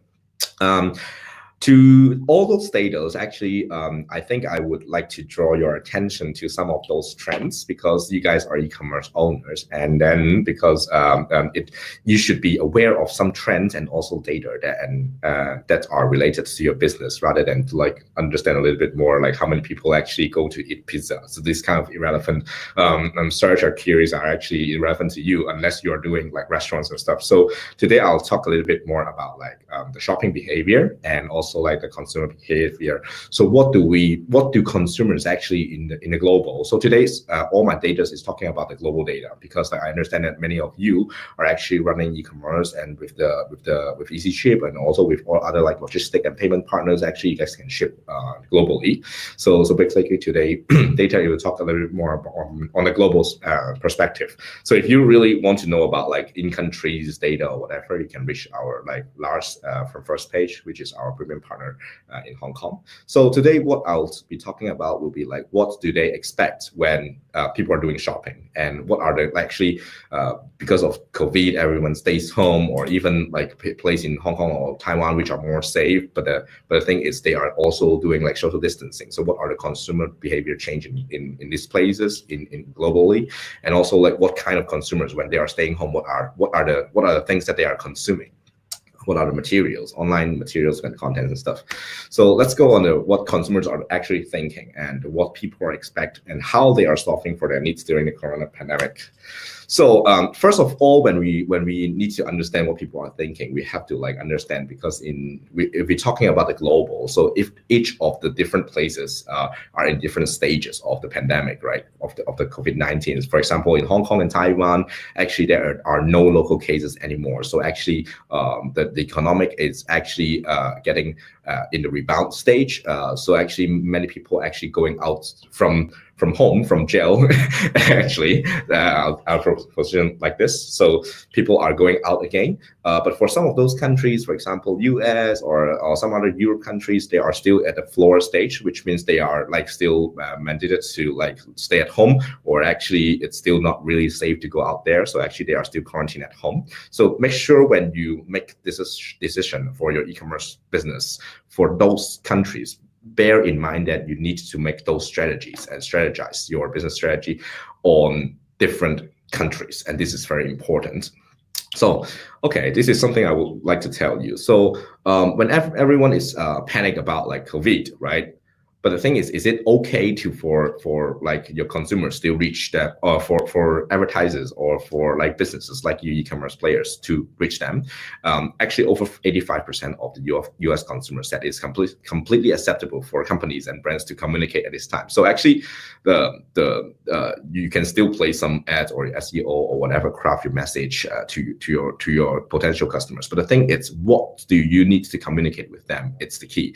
It's not talking about like, okay, now you can still buy a shoe, or now you can still like order from us because there are some insurance plans that's really good for you. But the thing is like they are more likely to know about like how you care about the community, then and also like how actually is there any like policy or changes that your company are adapting during the COVID-19, and is it related to those consumers? And these are what they are cared for. Okay, so also if you have a store, so in Google, actually we got a lot of like more queries on like finding finding the stores that are open. So the terms open or still open is one of those key terms in Google search, because like nowadays, all the offline stores are actually closed mostly. So actually, if you're talking about like US, most businesses are still closed. So that's why people are really searching for like things that are open. So restaurants nearby still open, clothing stores still open and stuff. But I think it's like just thinking about, if you guys are e-commerce store, you guys should take the advantage to take over those market shares from those retail stores, because like they are your competitors, right? But the thing is like how you can actually leverage the change of this consumer behavior and get the business for yourself. Okay, and the second trend I would like to highlight to you guys is actually 45% of households with kids think their future online purchases will increase. So actually, they are more, maybe like for e-commerce players, actually it is more favorable to you, because people are not really going out, they are not really comfortable with like going to the physical store. So actually they do purchase a little bit more from you guys. I hope this, if I'm an e-commerce player, what I would think about is, okay, so if I'll check if my businesses are really going up with like maybe like 45% or whatever, because this is something that you should be aligned with your other like players or your industry. Or else, if your business are really dropping, I do think that you should start to think about if there's anything that you are missing out the opportunities. Okay, cool. So while there are intentions to continue to buy online, 25% of online shoppers globally find the online shopping experience less satisfying than visiting a physical store. So definitely you understand that physical store, you can try on the fashion, you can talk to the sales or whatever, but I think it's online stores now, it's such a trend and it's so easy, and also it do delivery. But I think it's how we can make sure that the shopping experience in your website is as good as possible with the physical store. It couldn't be like as good as the physical store, but what we're trying to do here is make sure your UI, your UX, and also your shopping cart, everything, the functionality in your website, it should be functioned well, right? So this is something why there is like some shipping companies and logistic companies, and also like payment options. There are a lot of like partners that you should choose a little bit more, because like we do have a data showing that like people, if they cannot check out, they will definitely choose to another, because there are a lot of e-commerce players out there, right? So this is something that we do need to take care of. And also 50% of the general population says they are paying more attention to prices. So what is it like, what is the implication to e-commerce player? I would say like, if you can do a little bit more on the COVID promotions, or for some of those items, to some of the products that are your star products, and then you can do a little bit more promotion over there, definitely, or discount, definitely you are getting a little bit more business, because like this trend is not stopping, and it's continued to increase week over week. We can see that like a lot of people are searching for like lower prices stuff. Cool. And the fifth trends I would like to highlight to you guys are some of those countries over there after the COVID-19, after the pandemic, actually they are more prone to buy products that are produced locally, because they want to support the local economy. So for e-commerce player, I understand that maybe you guys are working in Hong Kong, but you ship to like other places. So actually you guys are doing a little bit of export, or you guys are in Russia, and then you're exporting to Malaysia. But the thing is, so if I were you, what will I do? I'll focus on those 58, so like on the right side, those countries. So actually they are more prone to, if you're developed into a new markets, I would prone to like develop those markets. They don't have more favorability on buying local, right? Or else, if you are from Italy, of course, definitely you can like advertise a little bit more, or actually promote your stores, your brand in Italy. But the thing is, if you're not, then I'll maybe focus on like Belgium, Poland, US, UK, and Germany, because they don't have people over there, don't have a favorability to like where are these shops from. Cool. So we have already like talked about what consumers are actually thinking. There are like 5 things I would like to highlight to you guys. So the first thing, if you have a store, to keep it open. And the second thing is, of course, like make sure your UI and UX shopping experience is great. And also, if your target audience or your consumers are actually families, make sure you target a little bit more to them and craft your message to them. It's more kids related, and show them the benefits of buying from you. Also, and make sure that you understand that they are price sensitive right now, and see if you guys can do a discount or promotions, or maybe give them like some free samples as well is also okay. So, and also you have to know about like the trend it's made in my country, and then they are proud of it, and then they will like prioritize those local brands over other brands. Cool. So we have talked a little bit about like what customers are looking for. So now we are talking about what consumers are really searching in Google. So a little bit more about like so search terms. So I can show you a little bit more over here. So this is something I really want to tell you as time, because like now we used to work, we used to drive to work, we used to work at like, I work in Times Square in Hong Kong, and then I drive back home, and then on the way usually I pick up my grocery and stuff. But the thing is now, if we are talking about like work from home, and also like during the COVID situation, there are social distancing, there are a lot of like activities that we cannot engage, right? So actually the time and space has completely shifted. So it's become a little bit more fluid. People find new ways to stay occupied and productive and to resume their life, because everyone is stressed. I just read an article from INSEAD, and then there are like, even though like we work from home sound very chill, but the thing is work from home is supposed to be like a place that for everyone to chill. But the thing is when work and life are now blending together, there are some stress that we cannot cater. So actually people are really finding some more creative ways to stay occupied and productive, and also to be entertained as well. So if you are looking at these kind of like trends, it may not related to what your businesses are, but I would just like to like show you the things that they are trying to be really creative. For example, at home nail. So how actually is there any like go to your home nail surfaces? Or is there like investment near me? I think this is really weird. Like, how can I find investment? Because investment usually I do with like some finance institution or banks and stuff, right? But the thing is like, how can I like, why did people like search for investment near me? Because they are also looking for investment opportunities. Actually, their life and actually their interests won't change. But the thing is how they engage with those businesses, how they engage with e-commerce owners like you, it's different. So this is the things that we need to change about. It's more like so philosophical. Okay, and I'd like to highlight you the next one. It's that like now there are some practices actually on the right side. They used to go out for movies, they used to go out to have art class, they used to go out to buy art supplies. But the thing is now they are trying to have more creative ways to do this kind of things at home, especially for those who have kids. You see like cards for the kids. Actually, they will like, if they have a printer at home, they would try to download online rather than going to the grocery store and buy one of those birthday card or whatever. So they will make themselves those cards. So I think these are all relevant like trends for you guys to search in Google Trend to find those relevant trends that are relevant to your business. And this is the most important thing. Okay, so this is the some of the key learnings on how people's behavior are changing. Time and location, the time and space are actually changed. So actually people like having another like way to engage, and they do work and leisure both at home. That means like they used to like go to grocery store, they used to go to like shopping mall for shopping. Now they change. So e-commerce, there is a great opportunity for you guys to promote your brand over there, to let them know. But the thing is how. Okay, so these are how it's actually the key. So actually I'm suggesting you guys to like scan the QR code over there. It's totally free.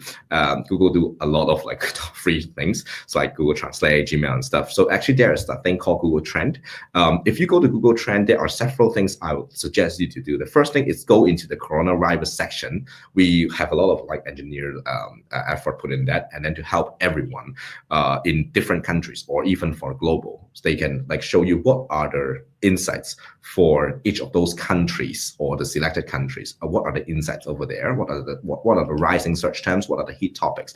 They will tell you definitely about that. And the second thing is what you can do is talk about if you are e-commerce selling electronic products. So what electronic products are currently a little bit more hit and the demands are higher. Actually, you can compare like hair dryer search terms and the queries of hair dryer, or like some dehumidifier, something like that. So actually you can do a lot of comparison and you can play around that, and interactive platforms that you can see like what are the demands over there. So this is something that I really suggest you guys for using, and it's free. So the third thing is like people are stuck at home. So what actually are they doing? Because we talk about like they work and leisure at home. So work, definitely people use like Hangout or like different other like or Skype, something like online videos, conference platforms that they use. But for leisure, like people, what actually are they watching? So other than TV, definitely people watch a little bit more like online content as well. So there are different like cute YouTube, because YouTube belongs to Google as well. So that's why we understand a little bit more about like what people actually watch. There are a lot of like weird like data, but the thing is I really want to highlight it's bubble tea is my favorite. So I highlight this like 200% increase in average daily views of bubble tea recipe videos. So people really like making food at home now because like they can order online. So actually order from supermarkets online, they deliver it to our home, and then I can make our own recipes. People really stay at home and eat a lot. So pizza recipe also have like 700 million views since March. And we are just talking about like to May. So actually it doesn't include this month. Okay, so actually a lot of like this kind of stuff. So I would like to really show you that what are the trends in Google. So what are the top rising like video content in YouTube? What are they consuming? So actually definitely they are doing a lot of cookings, because cooking hit an all-time high since like the COVID, and or not even COVID, it's since like Google established. And also exercise as well. So people do exercise at home. They don't want to like lose their body shape. So actually they do a lot of like gyms and stuff, workout at home. Cool. So these are what people watch. So definitely the coronavirus pandemics, you can see the right on the left lower corner, the coronavirus pandemic drove live online. It will never return. But the thing is, I really want to show you that like Google has a lot of platforms that you can reach your advertisers. So for example, search, for example, like some of those banners in those websites that they are interested, people don't change their life. It's such they change how they react with businesses. So this is something that I really want you guys to remember. Then I would like to talk a little bit more on the food for thoughts, like what are something other companies other than Google they are thinking about this pandemic change and changing consumer behavior. There are several articles I really like, and then I would like to share with you. Those are the QR codes, and you can definitely scan it and have a look over there. So I think if I'm a business owner, I'll be thinking, I'll prepare for the economic like recovery. So this is something that I do. So this article is definitely talk about that. So if I'm a business owner, what should I be prepared when people are really going out? Or actually you don't need to wait them to go out, because e-commerce can also like ship to them their home, right? So how can you leverage this opportunity? And the second thing, it's actually, we do see that it's a really drastic change in the Gen Z, like how they actually react, because Gen Z are known to use a lot of online things, right? But now they are even using a little bit more on the digital side. So actually you guys can try to focus your communication business strategy to take out the Gen Z as an isolated crowd, and then you can craft your like business strategy towards those Gen Z, because they do have like different change in also consumer behaviors as well. So if you are really interested in this topic, scan the QR code and then you can have a look over there. Cool. So the final several stuff, it's just to want you to understand a little bit more about like the period. So make sure when you draft your like business strategy, make sure you understand that those countries that you are like doing, if you're targeting US, if you're targeting China, definitely they are in different stage, right? China is in recovery, and then US is in floor and in the middle of floor and rebound, right? So definitely you have to craft your business strategies differently. And the last one is McKinsey, which is my favorite article over there, because like it's talk a little bit more about like management stuff, and also it's talking about like what are the next normal. Can your company actually cope with this COVID, and to make sure that you are getting the most out of it. And then you can actually have a look at this article. And these are like, there are several like practices help retailers and CPGs, but definitely it's not for e-commerce. But the thing is that there is something that you can leverage. I do think the most very important thing is the rapid reprioritizations, because the consumer change, right? There are a lot of trends we have shown just now, right? There are a lot of trends to catch. But the thing is, if you can change it, if you can catch the trends, and then you change it into business strategy, and then you implement it, and then you get results from it. This is the most important stuff. I think this is yeah, this is the essence of it. So there is like a lot of trends, and definitely this is some global trends. It's definitely not like some localized, that maybe like Singapore trends, Indonesia trends, but definitely if you are really find it hard to catch up the trend. So I'll introduce first page. Lars will be the next speaker, and they are our like premier Google partners. So actually they do help our clients to do a lot of digital marketing. So if you want to catch the trends, definitely they are like really aware of them, and then maybe they are even more close to me because they use Google Trend a lot. Okay, so this is the end of my presentation, and thank you so much for inviting me to the Digital Marketing Nights, and thanks for having me. Thank you.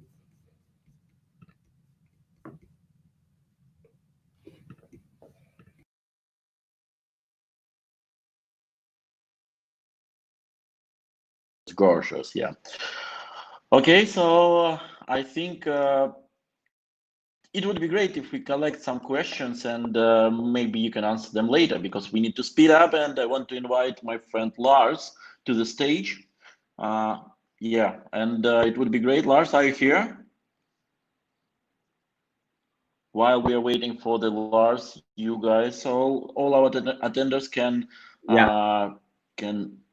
go below the video and tap the link for the free online reputation audit, or for free digital marketing strategy, and so on. Lars, are you here? Can you hear me? Yes, I can hear you loud and clear. Can you hear me? Hello? Oh, I see that your mic like working, but I cannot hear you actually. I hope our technical team will help us right now. Well, it says it's working on my side. I just can't Yes, I can hear you. Oh, great, Lars. Welcome to the stage, and take your time, my friend. Yeah, could you help me upload the slides, please? Lars? Yes, I'm right here. Alan seems to be able to hear me, but you're not. That was a very short sound from you, but now I cannot hear you. Okay, well, the mic says it's working.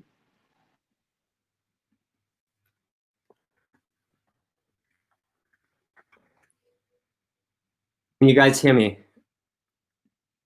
Hello?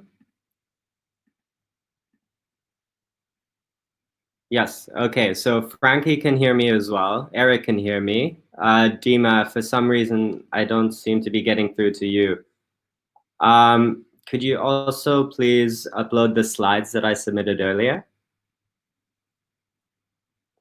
Thank you, Maxim. Yeah, I need some help uploading the slides, please.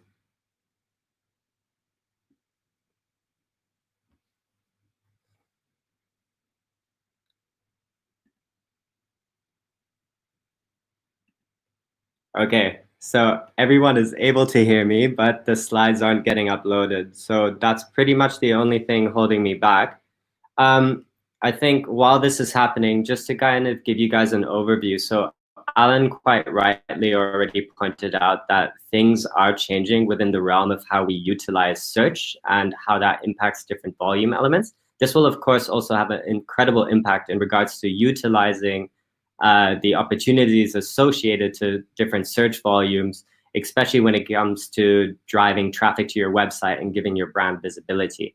So I'm going to be focusing on SEO today, when my slides do decide to upload at some point during this evening.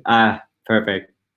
Okay, so I want to jump straight into it because there's a lot to cover, and I'm going to do my best in terms of just delivering as much value as I can from a knowledge-based perspective. So here we go. Today, I want to cover how search engines work. I think fundamentally this is incredibly important because as you know how they work, you can adjust to them. Then we will also dive deeper into what SEO is. I understand this is predominantly a topic that everyone understands more from a conceptual perspective. So that basically means the fundamental basics of just ranking your website higher, but the ecosystem surrounding this is a little bit more complex. Looking into the online user journey when it comes to e-commerce in itself, conducting keyword research and really finding that main winner that can drive results for you, followed by technical SEO, and some of the most important elements that you could easily implement yourself, and a little bit of advice on content that I've collected from working with quite a number of different customers that I have the pleasure of working together with. So before I jump into this, so First Page is an integrated digital marketing agency. What really that translates to is the fact that we aren't just channel centric towards one thing. So we do SEO, search engine optimization. We do work very closely with Google when it comes to Google's entire product portfolio, and there's some exciting stuff in there, especially when it comes to like Google shopping ads, which a lot of my customers have seen a lot of success on. But on to the next. I want to jump deeper into how search engines work. And before we do, I think fundamentally there are a lot of alternative search engines out there, but Google will always, and for the better future, always maintain the majority of global market share. There are select markets, especially markets like China as well as Russia, where the numbers are going to be a little bit more skewed because there's more competition in this space. But nonetheless, if you optimize for Google, you will essentially get the overall exposure for your website that you require. I think when it comes down to search engines, and I like using a bit of a metaphor here rather than going into the technical construct of how a search engine works. And fundamentally, if I really knew all of the details, that is not open to public. But generally speaking, the way you need to picture it is that Google in itself is like this humongous library that collects data. And in this humongous library, there is a crazy proactive and hyper-efficient librarian. Every single time you basically put together a website, so that would be the equivalent of a book, the librarian reads the book and tries to understand it, and then puts it into the section of the library, which is essentially the database. And whenever a user types a query, the librarian remembers where this book is placed and what the contents of this book is, and then basically lists or brings over an entire pile of books to this user based on the relevancy to their keyword search term. So whenever you type something into Google, Google basically has a massive database of different websites, and they will find the most relevant ones to the to that keyword or to that query, so to speak. When we focus a little bit more on what SEO is and why it's important, I think fundamentally, I see data ranges anywhere between 60% to 92% of all traffic in relation to keywords actually engaging with results on the first page of Google.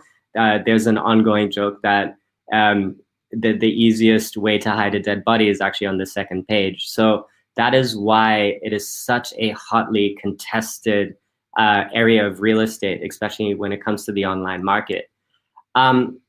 It's made up of really two components, and one of them is on page and the other one is off page. And when you're focused on the on page elements, these are again split into two fundamental differences, which is the front end component and the back end component.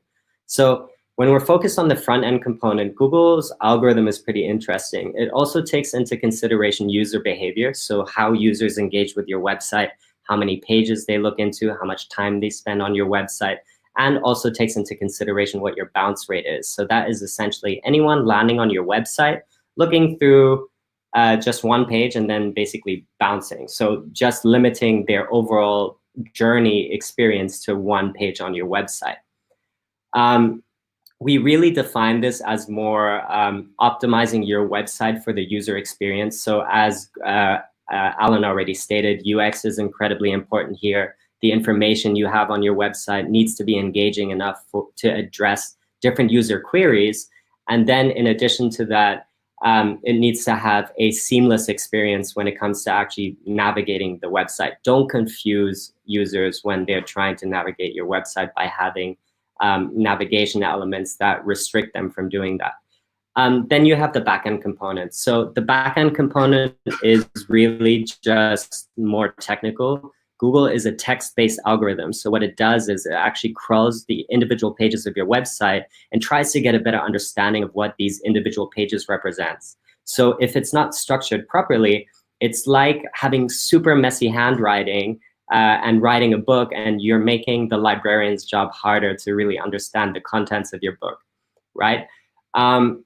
So the front-end component is optimizing for humans, and the back-end component is optimizing for the search engine itself. And why I love my job so much is we work tirelessly in finding that beautiful balance and finding the central point where we basically appeal to both, right? Then we have the off-page component. So the easiest way I explain this to a lot of my clients is it's kind of like a popularity contest, okay? So the more websites link back to yours, the more popular in the Google's algorithm you must be. But there's a difference. So if I am a blogger and I really don't have any people that read my website, versus, let's say, a South China Morning Post that starts linking back to your website, Google fundamentally knows that the link from South China Morning Post is going to be a little bit more relevant. I think in addition to that, Google also looks into what kind of content pieces are linking back to your website and sees if there is a relevant fit. So if I'm in digital marketing and I get a backlink from Haagen-Dazs, even though it's a phenomenal brand, there is really no strong relation between what I do as a digital marketer and what we have available on our website and what Haagen-Dazs has on their website. Okay, so fundamentally, that's the ecosystem. Obviously, this is grossly oversimplifying it. There's over 200 variables when it comes to SEO, but today I hope to mention at least a few of them. When it comes to the user journey, we usually split it into 3 categories. So that's the awareness, consideration, and then the conversion stage. So nobody automatically just converts instantaneously unless it's a impulse-based purchase decision. So if I come across something and it's in relativity to my income, it's a minuscule decision for me to financially make, then yes, conversion is more likely on a first engagement basis. But based on our research, we actually find that within e-commerce stores, it takes at least a minimum of around 4 touch points before somebody makes a decision. So what happens during this process?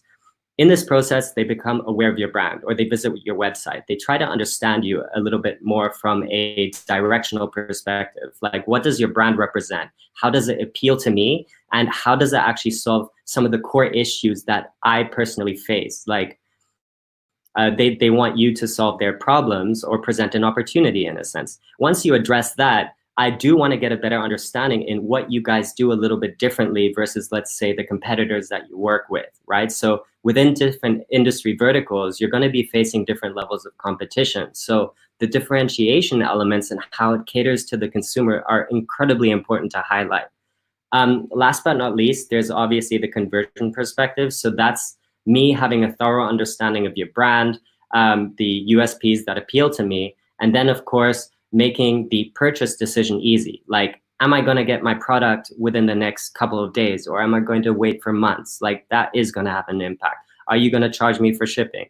Are there any incentives that you can provide that maybe your competitor isn't providing at the time? Like, all of these different things will incentivize me to work from an awareness perspective all the way down to a conversion perspective.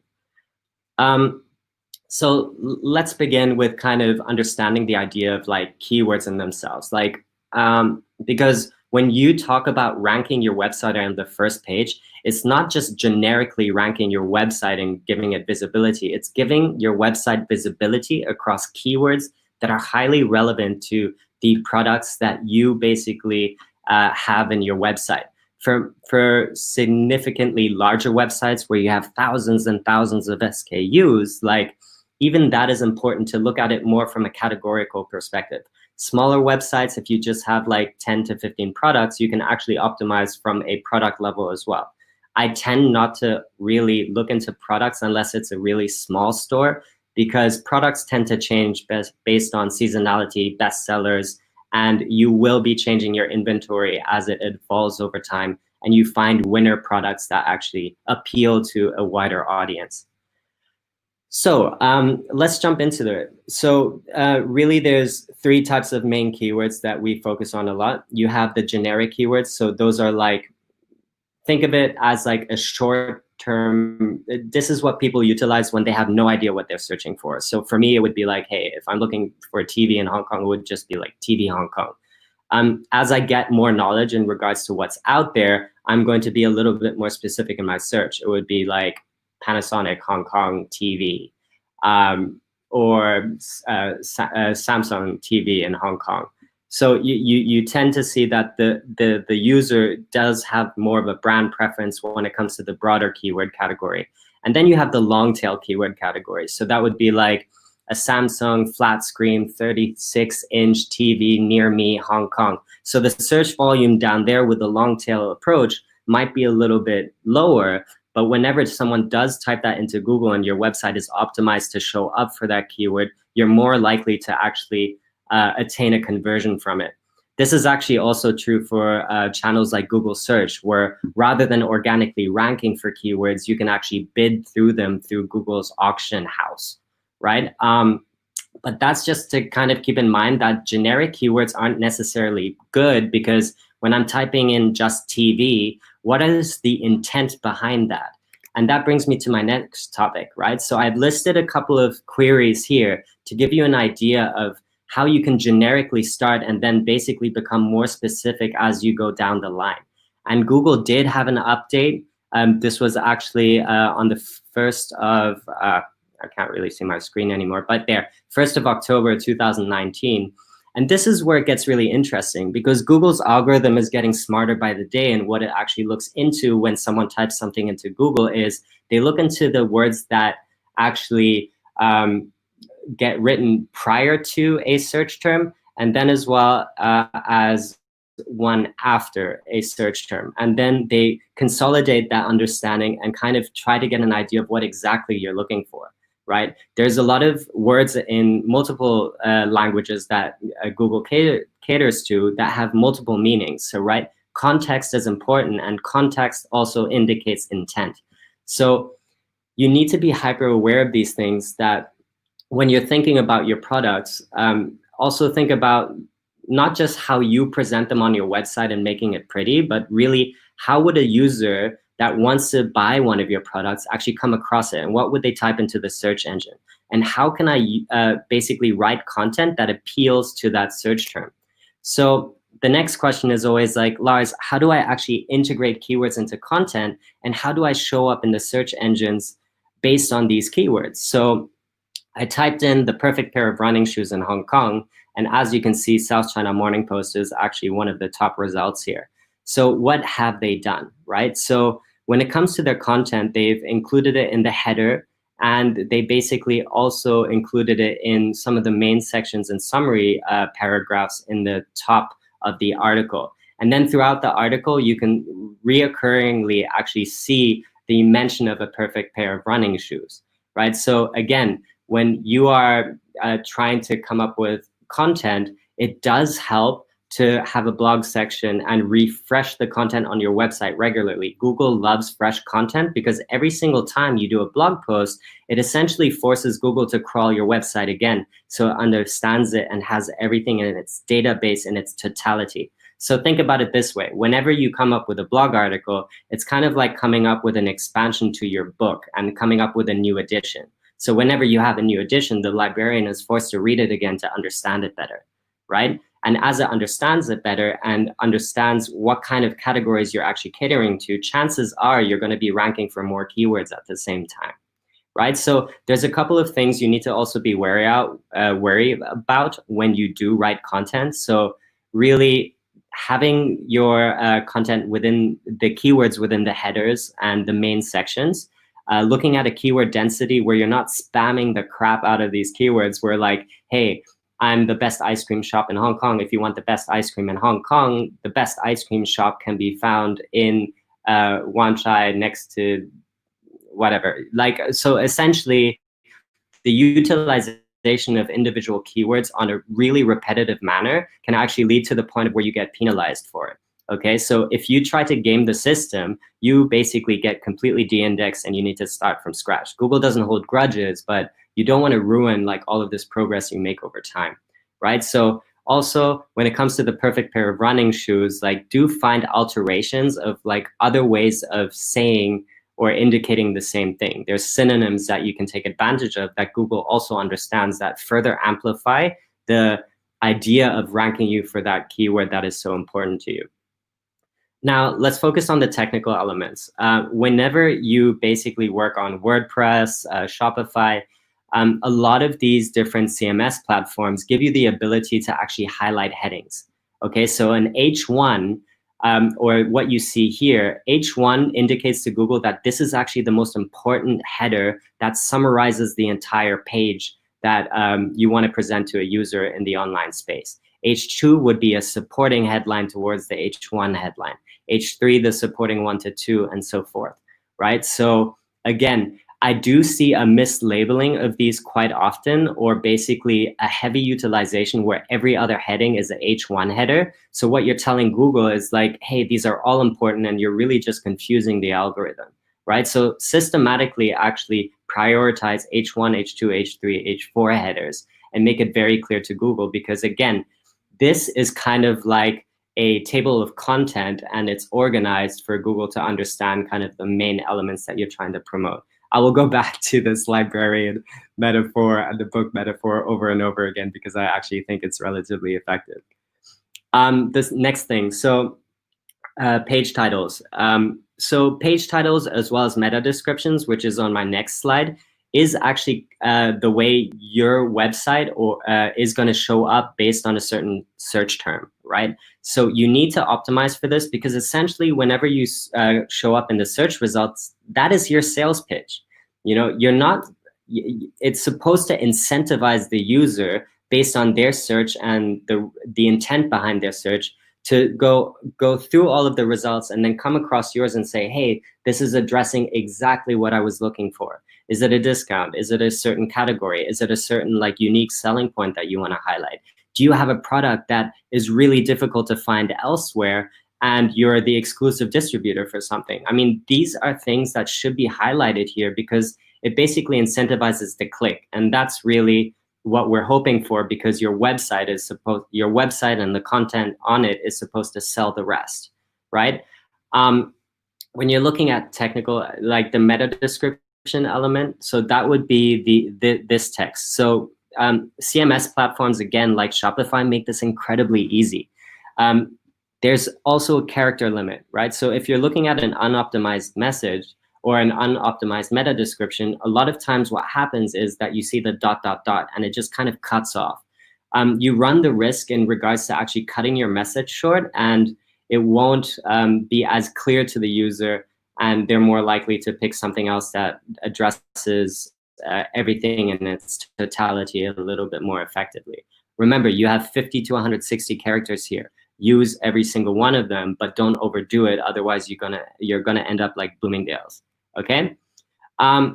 So this is just a really quick screenshot. Obviously, like look on the Digital Marketing Nights event page, there is my LinkedIn profile. You guys can add me. I will send this deck to you personally. You can actually manage your page titles and meta descriptions on WordPress here and on Shopify like this. Shopify actually helps you do it on a product level, which is really, really cool, because it gives you a complete control of how you show up in the search engine. The next is semantic markup, right? So this is actually something that was addressed earlier in Reputation House. If you do have a lot of like feedback and reviews, this is incredibly useful because it helps you with social proof. Whenever you have a happy client or a client that engages with you, make sure you follow up with them and actually ask them for their feedback. You know, people are very easy to write negative reviews whenever they're upset, but they will always write a positive review if you ask them for it. But unless you like don't incentivize them to do it, they will not react to it. We're not really likely to share our positive experiences unless it's truly an ecstatic experience, right? I think the other element which is really cool is if you use semantic markup effectively and you integrate it into code. So this is where it gets more complicated. You can address questions that users have straight off the search engine result pages, which actually enables you to take up more real estate and again, kind of push your competitors to the second page where a user is almost forced to engage with your brand more so. So this would kind of be a code snippet of where you can do this. It has a really great impact on click-through rates. We do this for our clients all the time, and the results are really phenomenal. You can also add this through plugins. So Schema Plus for SEO can be done through Shopify. You can get it through all of the plugins that they offer. And then for WordPress, it would just be Schema, right? So this almost makes it easier for you, and you don't need to have coding abilities to make this a reality. You do need to reach out to your customer base and actually incentivize them to like write reviews about you though. Next thing, content. So I'm a firm believer that content is king or queen, regardless of how you how you want to prioritize that. But again, Google is a text-based algorithm. So the more text you have, the more it can crawl, the better it can understand you, right? So blogs are also a really creative way to address different topics. At the end of the day, when we engage with content as humans, it needs to either educate us, entertain us, or inspire us, right? So each of you, when you have your own online stores, there are different angles that you can highlight. And you also saw through Alan's presentation that a lot of the concerns revolve around coronavirus. One of the best blogs that we've actually gotten a lot of traffic to was highlighting the best hiking trails for a sports brand within Hong Kong.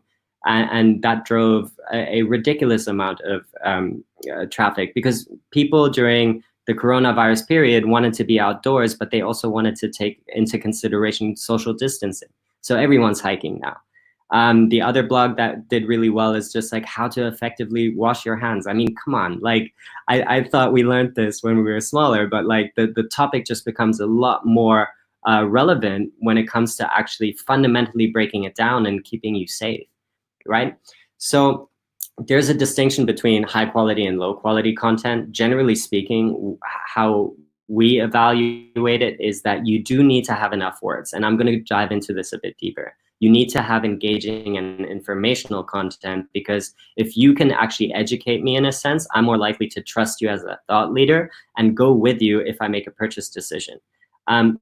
Answer questions, right? So FAQ sites or sections on your website, it baffles me whenever I come across like an e-commerce website that doesn't have this, right? This is your opportunity to legitimately write every single question that people usually type into the search engine, and you can address these answers on your website. And if you do it in a distinct and short way, chances are that through semantic markup, you can actually have these answers showcased in Google and aspire to reach what every brand wants, which is position 0, which is like when you type something like what is yoga, it gives you the answer in the search results, right? It also really contributes to your branding in terms of building a positive reputation, as it kind of coincides with what I just said earlier. And then of course there's the idea of EAT. So that's expertise, authority, and trust. Now that's another element that was updated in Google's MEDIC algorithm changes, which happened last year. I'm going to dive into that in a second.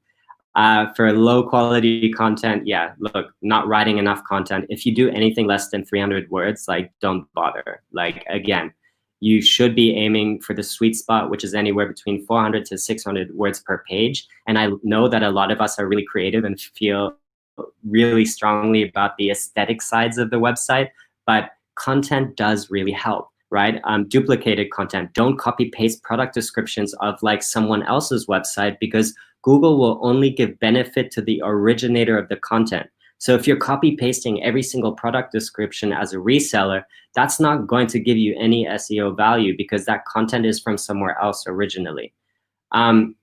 If you write about your money, your life content, so that's any content associated to impacting someone's health, impacting someone's financial well-being, and you do not source information or basically source where you attained information from and make it a credible source, then it's just an opinionated article.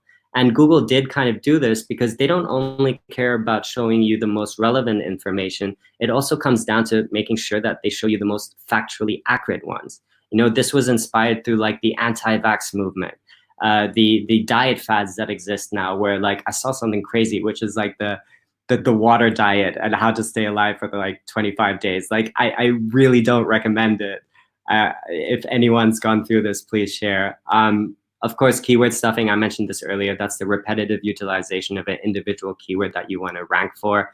And something like grammar, spelling errors, and shitty content just make your brand not look very nice. And it kind of, you do lose a lot of credibility in that sense. Okay, so expertise, authority, trust.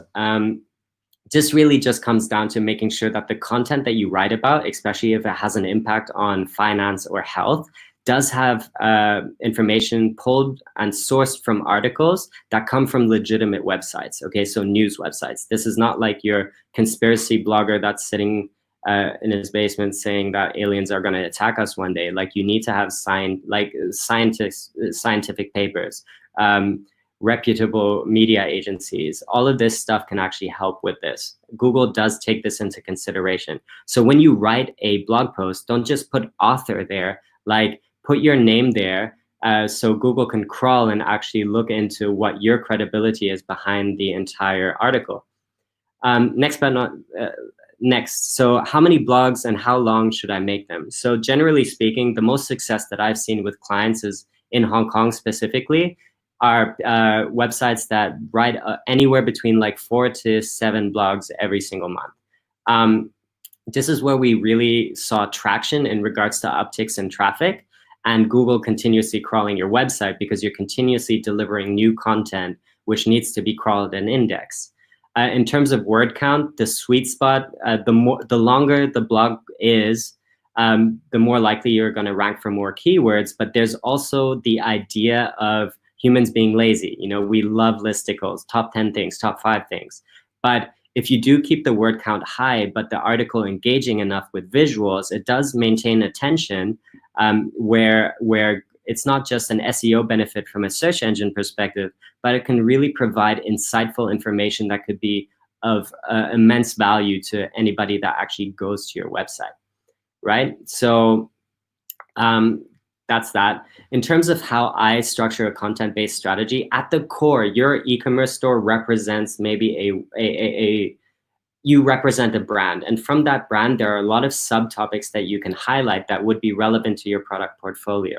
So I took the idea of cooking tips here, but you can build that out into like cooking different really popular dishes. Or when it comes to shoes, like actually focusing on like different brands that you carry or different sports that you cater to. If you have fashionable items, focus on different seasons. There's so many different ways you can actually split a content strategy and basically build subunits around it. And it amplifies the core idea that you're continuously trying to signal to Google, so you increase your likeliness of ranking for it, right? So when you're looking at the entire journey map from a content perspective, again, I think it's really important to understand that when a user first comes to your website, there are certain questions you need to address, right? You need to basically tell them like exactly what you represent, who you are as a brand, and what your brand offers. What is your selling points and your USPs? Do you have any trust elements that you can highlight? How many products have you sold? What is your average rating?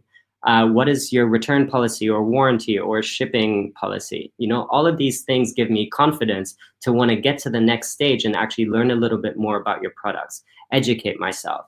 And then from then on out, I actually go into the process of engaging with you and buying something from you.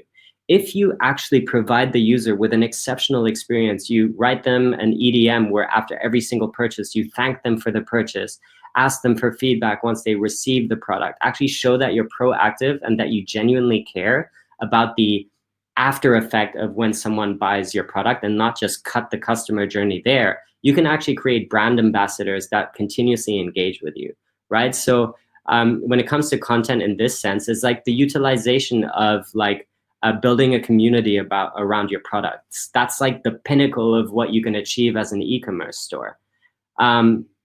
So I know that was a lot. I hope I was able to share some value there, but this would be the end of my portion, and I thank you all for joining me this evening.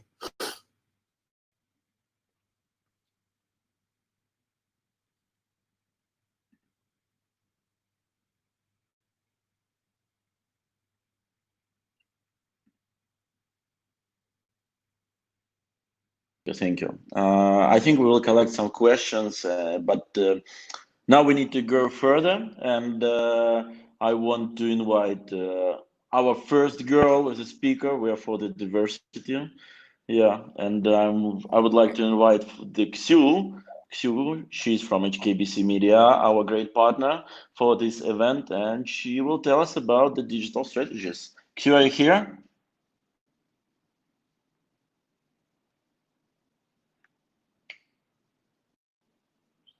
Xiu? Can you hear me now?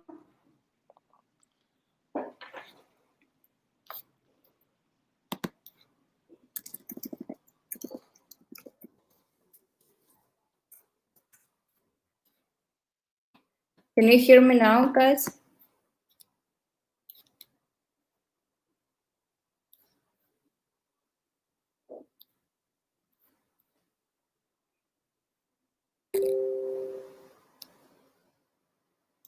But you don't see me, right?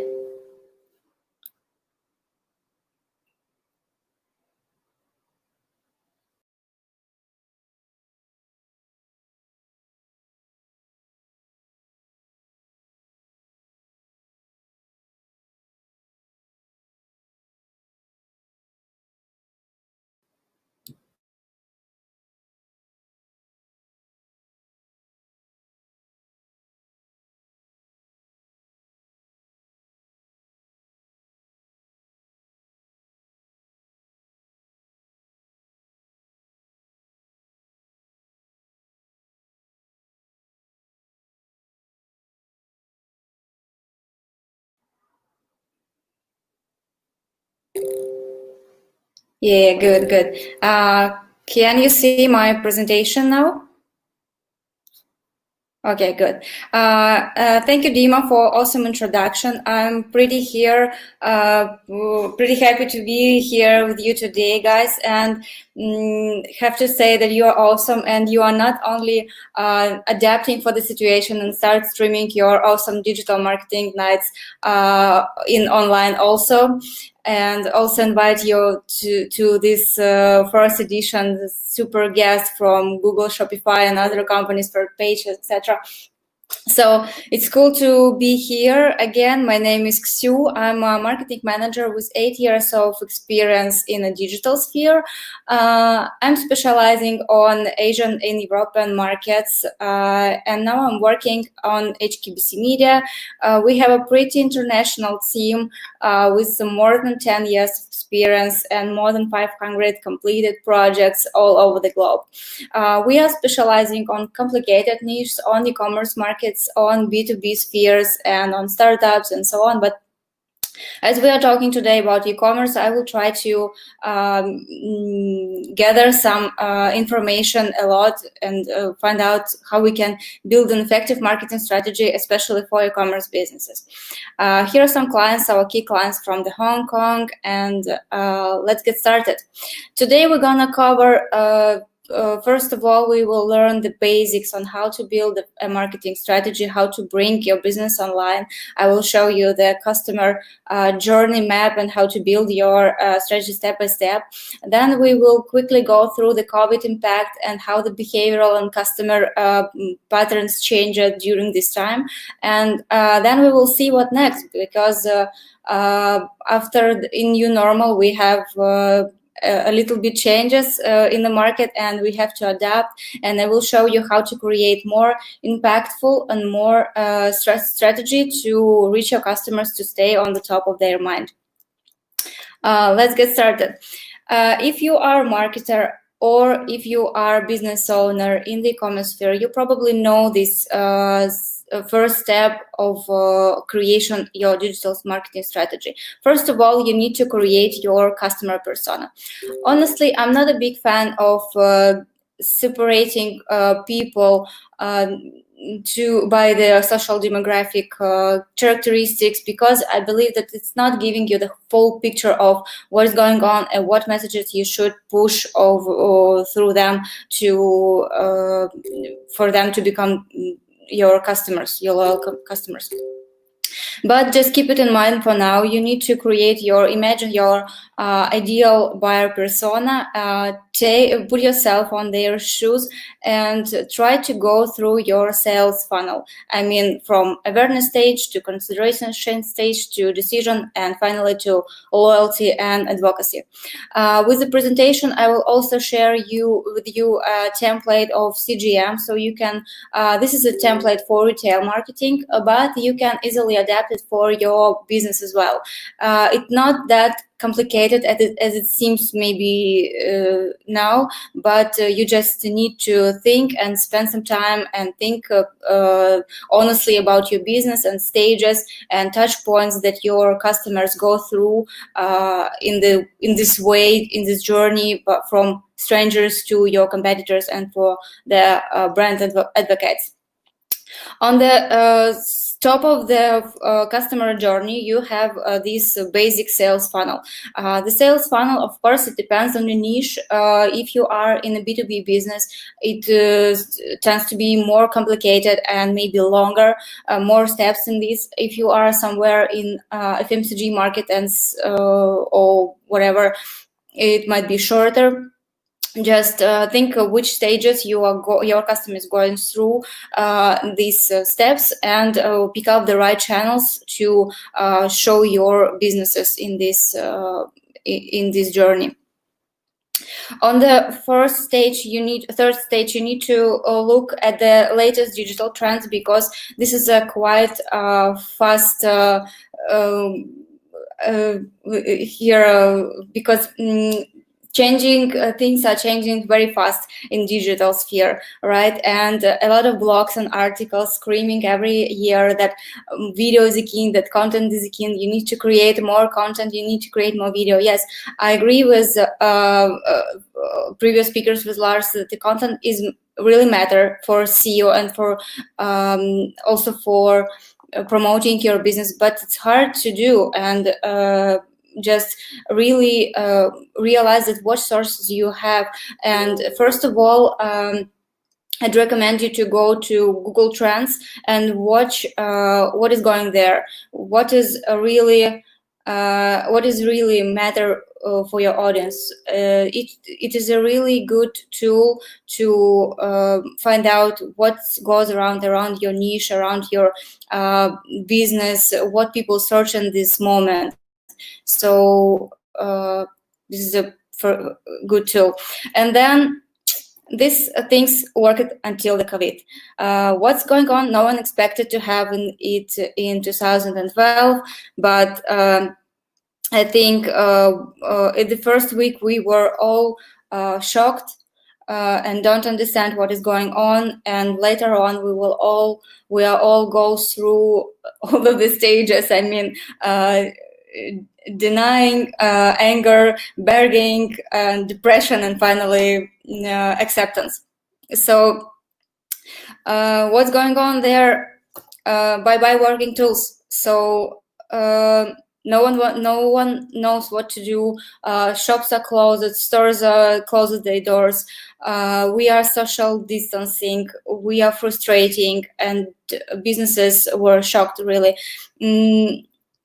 But I think we are all go through digital transformation. This is a really growing trend, but coronavirus forces us to move really quickly towards it. And the impact of coronavirus, we will feel it for ages, I think, since now. Since no one knows what is digital transformation really is, everyone goes streaming. I don't know how about you guys, but my phone actually is burning out, especially in the evening hours when everyone goes live. Everyone's streaming, everyone's doing online conferences, and I don't know, thank you guys for your presence here with us today, but I think everyone's pretty tired already from the online conferences. It's even, startup appeared in this period. They are gathering together all the live streams from the YouTube, from the Instagram, and you can subscribe only for nothing else, not video, not not pictures, not images, just live streams, and you can subscribe and watch like serials there. So what's about new normal? New normal is complicated, full of uncertainty, and I'm not really a big fan of the thought that the crisis is a great time, it's the best time to show off and start your business and grow. I think every time is good to grow, but it's just about you. It's just about how you accept the situation, how do you adapt the situation, and how you respond to this situation. From my experience, as we are working with a lot of companies from China and from European countries, there are three main types of businesses. First one, they are just closes the doors, cutting the budgets, and waiting for having a break and waiting for another opportunities when things go normal again. But I honestly don't know how far they can come back to the normal life when it's over. The second one, they are pivoting. I mean, they are trying to do some new services and offer new product that they never done before. And the third one, I think the most successful way is to try to adapt.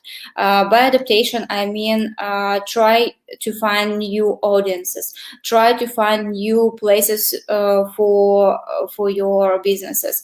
Maybe if you are focusing on B2C businesses, try to focus on B2B. If you are a restaurant and you or food delivery, for example, your business probably booming, but you can offer try maybe another monetization model like subscription model, and offer your meals by subscription for 3 to 5 days further, I think. So is there a plan B in this situation? We've learned basic stages of how to build your marketing strategy. We've learned that the better way is to adapt to the situation, not just stop your business at all. And if there a plan B to make your strategy more comprehensive, first of all, if you remember, when I started the presentation, I mentioned that I'm not really a big fan of customer persona creation. And that's why, imagine the situation that you have. I will describe you the jobs to be done first. Jobs to be done model is not about the people, it's about the situation in which your products can be used. Literally, whatever. Why your product should be hired by them to do some jobs. Which problem can you solve with your product? Imagine the situation. You have a coffee shop, and man comes to you every morning from Monday to Friday to pick up the cup of espresso and drinking while he on the way to work. The same man comes to your coffee shop with his daughter on Saturday and buy milkshake with ice cream. And if you are not using any CRM system, customer relationship system, or any loyalty program, you will never ever assume that this is the same man, absolutely, with the same age, with the same status, with the same job, with the same car, same phone, same gender, whatever. But this man put it in the two completely different situations. His behavior is completely different. That's why you need to.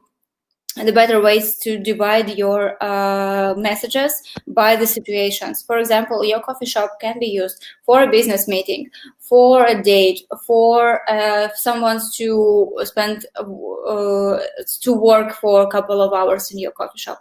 So describe the situation and try to build the messages based on the situations, not just on social demographic characteristic of your audiences.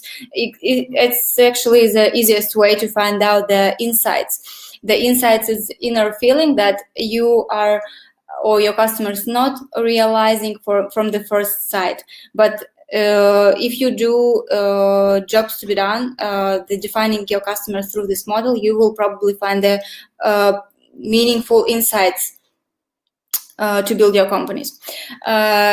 This is some boring numbers describing that the competition becomes worse and every year.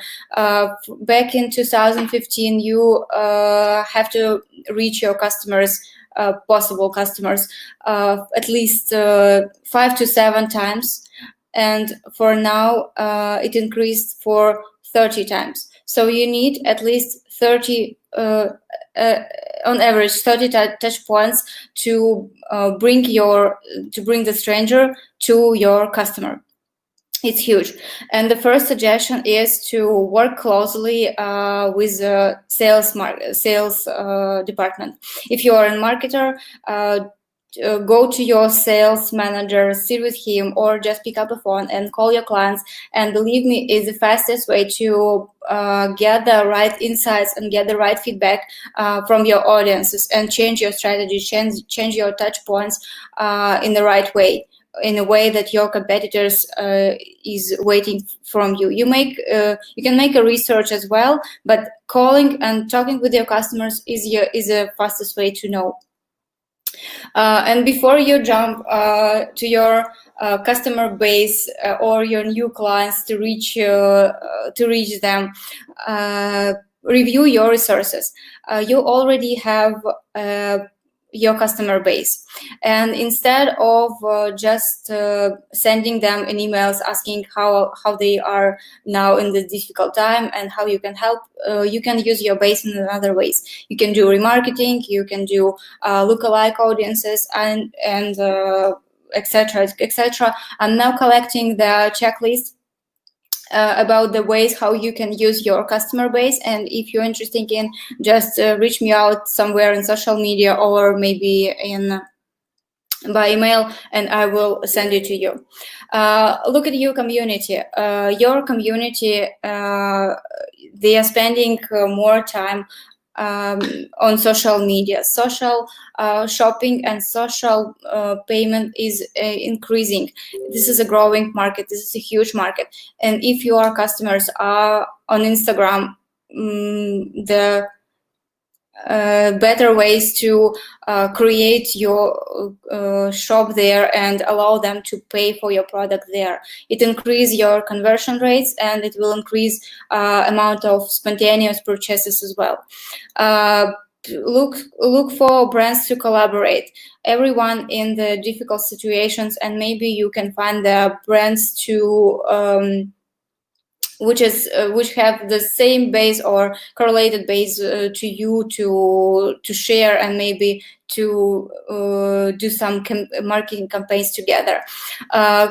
Key opinion leaders and user-generated content is another trend, but inside of this, if you have a chance to add user-generated content in your content strategy, then do it. Just look at, I don't know, GoPro and big brands. They are adding a lot of user-generated content in their feeds, and this is a good opportunity to save the money and save the budget and build the loyalty very fast. So if you're adding user-generated content, look up to the mentions. If they are mentioning you, so react to it, and in this way you can find out the loyal customers which can become your influencers and own brand advocacies. What we're gonna look next, and customer insights. I told about that a little bit. If you remember the previous case I told you about the man in coffee shop, the insight there will be, when I come to your coffee shop in the morning, I want to wake up.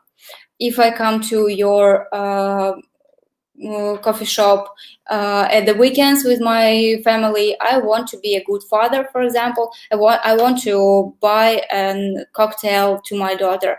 It's not too expensive to take her to the Disneyland, but it shows her that I'm a good father. This is an insight, actually.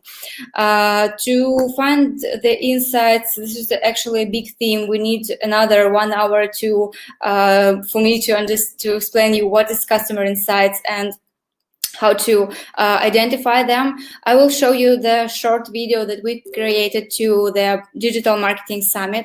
It based on very simple insights that are actually laying on the top, but I just want to show you this video, and I will show you the statistics, of the promotional statistics. So prepare, it can be a little bit loud.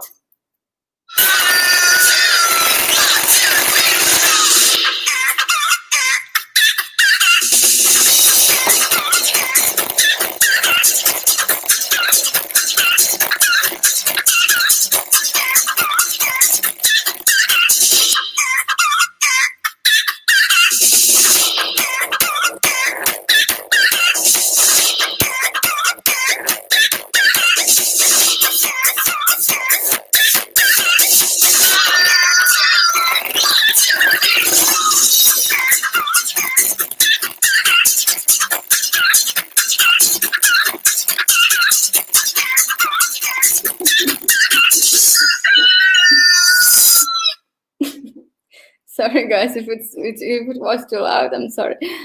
So now I will show you the statistic. I hope you can see it, but if no, you will have a presentation.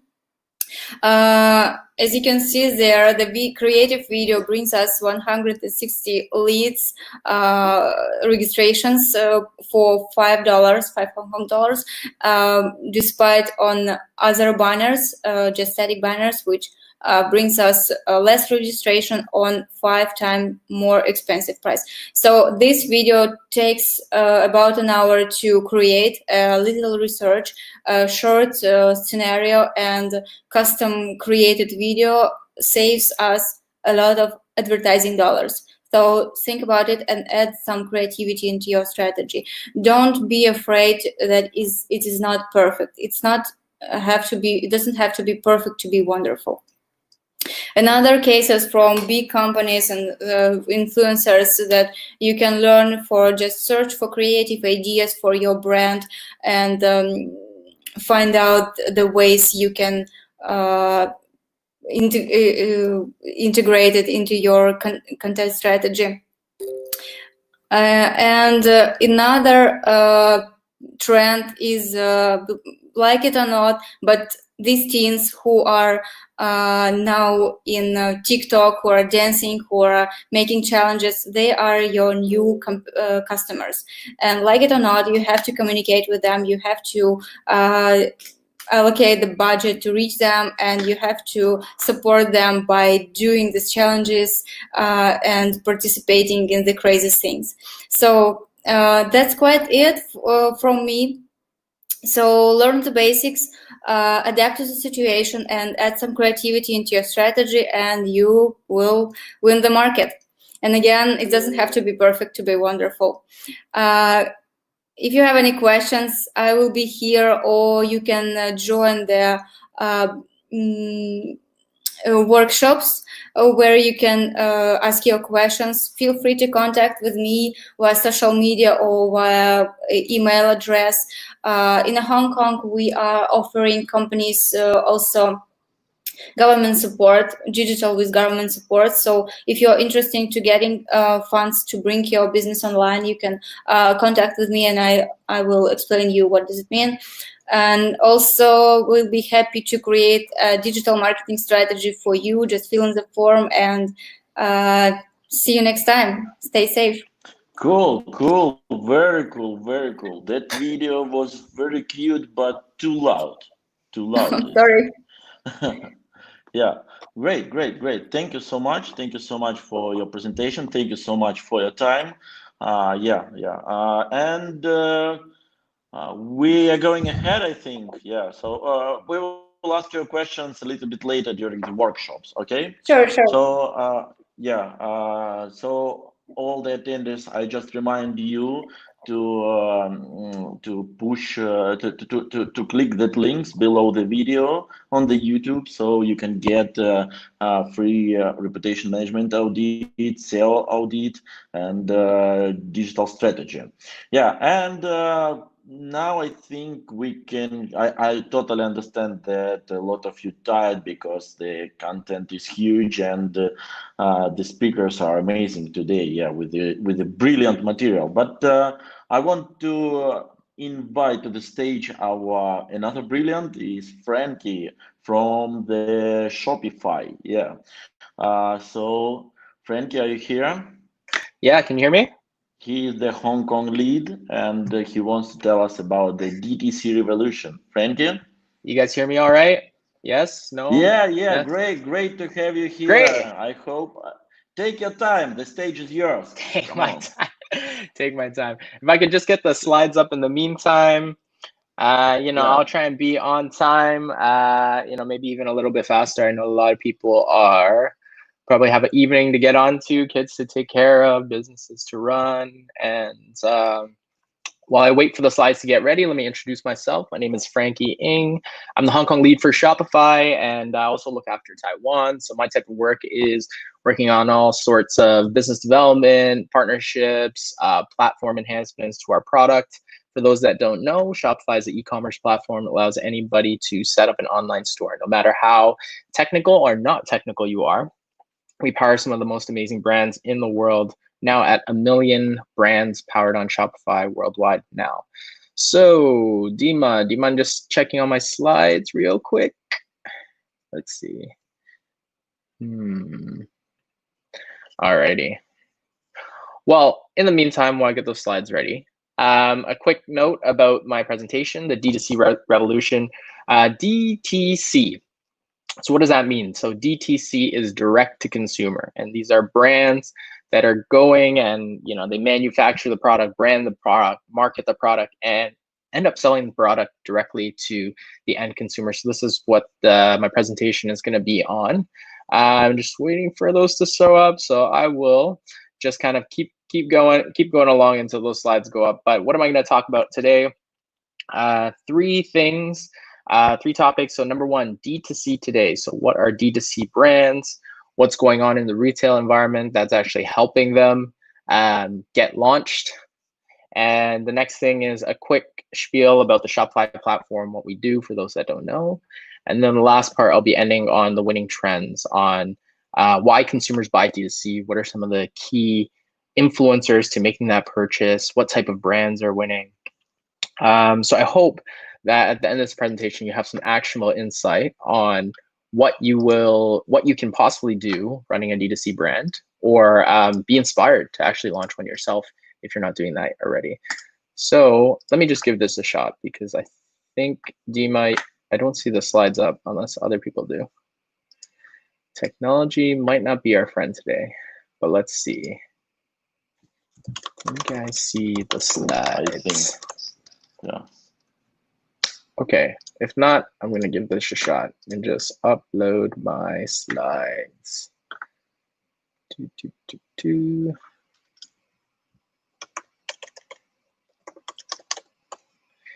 Bear with us for a couple seconds.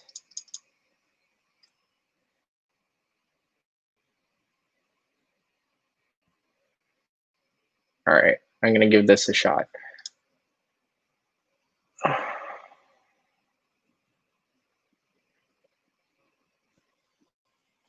All right, so one other definition to direct-to-consumer brands that I want to highlight is oftentimes we're all very familiar with the marketplaces that are in the space, Amazon, Tmall, Taobao, etc. And direct-to-consumer brands have something different about them. So if you are selling on Amazon, you actually don't own the consumer, and there's actually very limited amount of customization that you can do on the website, because ultimately you're really just renting that box from Amazon. They tell you where the order goes, they tell you who to fulfill to, and in the end, you make the transaction, ship the product, collect the money, and Amazon takes their 10 to 20%. and you don't end up walking away with much. You just walk away with a processed order. So here's the D2C slides. Perfect. All right, so this is working now. So we talked a little bit about the definition. So I'm going to flash back into 150 years ago when we looked at a little bit of a history lesson on what retail looked like. So back in the late 1800s, we saw the rise of the first department stores, and it was founded by a guy named John Wanamaker, one of the early retail pioneers in Philadelphia. And this concept of a department store was bringing together independent brands so that they could sell their goods through a third-party intermediary. Now we see this today. We see it in grocery stores. We see it in shopping malls. And what that means is that really these brands are using this as a channel to get to their end consumer. And overall, it's quite effective. We saw the rise of this in the next 125 years into the 2000s in malls, strip malls, even multi-brand retailers like, let's say, Lane Crawford, Harry Rosen, Macy's, that are bringing together brands. And what those brands benefit from is that there's a ton of organic traffic that goes to those places. So us in Hong Kong, we are no stranger to the shopping mall, which is kind of like this third place outside of the house that you end up hanging out at. Besides home and work, you're maybe at the mall or you're out shopping. So 25 years ago, we'll fast forward to just 25 years ago. It's early 1990s. You start to see the rise of the internet, how that influences online brands. And this was actually a time when the internet wasn't enabling anybody other than the large brands. So they created websites that allowed them to kind of continue pushing their business, but it kept the strong people strong, and the smaller businesses would never really have a chance to launch a website just based on complexity. And so you can see in the top left corner, Amazon Books, what a beautiful website. Pizza Hut on the top right, Walmart on the bottom left or bottom right. So you see that internet was not a very beautiful kind of unique place. These all kind of look the same, just poor landing pages. And then we fast forward maybe 10 years later into the early 2000s when we started to see the rise of unique independent websites where platforms started to come in and different open source software was available. So you got like the Magento, the WordPress, the Shopifys of the world that start up, and you start to see a little bit more of a unique branding experience there. So what was happening during this time is that e-commerce software became much more scalable and approachable for a lot of smaller brands, just as it is today. And it's right now not there's no better time to actually launch a brand, because technology has just been this great equalizer for people to do all sorts of things, have all sorts of tools that would have cost hundreds of thousands of dollars, if not millions of dollars, 20 years ago. So you as an independent person can actually launch a successful brand that competes with some of the largest players out there. And we'll talk a little bit about examples of where that is happening. So right now, you've got these two opposing forces in e-commerce. One side, the marketplaces, which will always have a place. They are your trusted source for a wide selection of product, fairly price competitive, and you really know what you're getting. You know what you're getting in terms of the service level, delivery times, shopping experience, whether good or bad. If you're very immersive, then it might not be the place for you. But if you're looking for something quick that gets the job done, then marketplaces do exactly that. So they're less capital intensive. There's a low barrier to list, but ultimately you do end up renting the customer. You don't own the customer and that customer relationship. On the other side, we have these direct-to-consumer brands. We'll talk about brands like Allbirds, MVMT or Movement Watches, brands like Nike, who have their own website and very outwardly already announced that they're not going to be selling any of their products through Amazon, just because they want to own that experience, and they don't believe that a third party should be taking the cut of their revenue and kind of dictating how that experience is for the customer. So we know e-commerce is going to double to close to 4 trillion by the end of 2020, and a lot of that's been accelerated by this whole COVID situation. We already saw in the US that e-commerce as a percentage of retail sales jumped up from something like 17% to about 26.5%, which is pretty unheard of, and the highest level of growth that we've seen in the US so far. And even in China, we're already seeing that close to 25 to 30%. So just to move on, we know that direct brands are going to ultimately surpass some of these indirect brands that have dominated the market for 140 years. So I come from a background where I actually work for one of these indirect brands, so Procter & Gamble. And Procter & Gamble themselves, you're not going to have a relationship with Procter & Gamble. People are not going to be too familiar on the everyday what Procter & Gamble sells, but they're familiar with the brands like Tide or Bounty or Crest toothpaste, Oral-B. So you're familiar with that, but that almost experience is taken over by whomever you buy that from, whether that's Walmart or City Super, Welcome. They don't own that relationship. So even you're seeing larger brands like Procter & Gamble make that move into direct-to-consumer. So we're even powering them. We're powering Nestle. We're powering Unilever.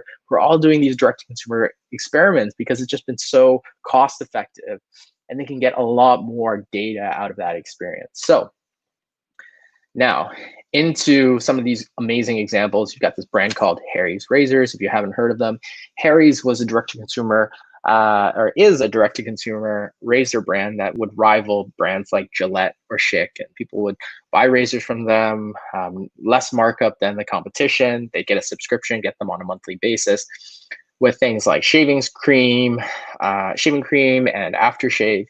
So ultimately, they posed a pretty big threat to Gillette and Schick. And in late 2017, they were actually acquired by Schick, or the parent company for Schick, which is called Edgewell.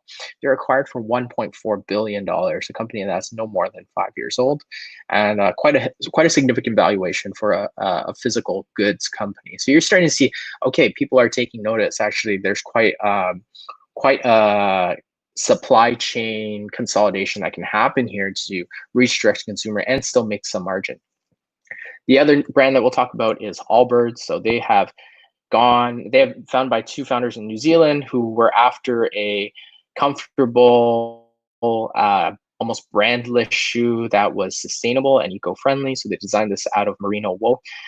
They've come to rival some of the biggest brands and are a staple in Silicon Valley for a lot of startup people. I also own a pair. A lot of people on Shopify own a pair. It's a very common shoe. And recently they were valued at $1.4 billion. Again, something very crazy for a brand that's only 5 years in. And just recently, I think a couple weeks ago, they announced their initiative to work with Adidas to create a zero carbon footprint shoe.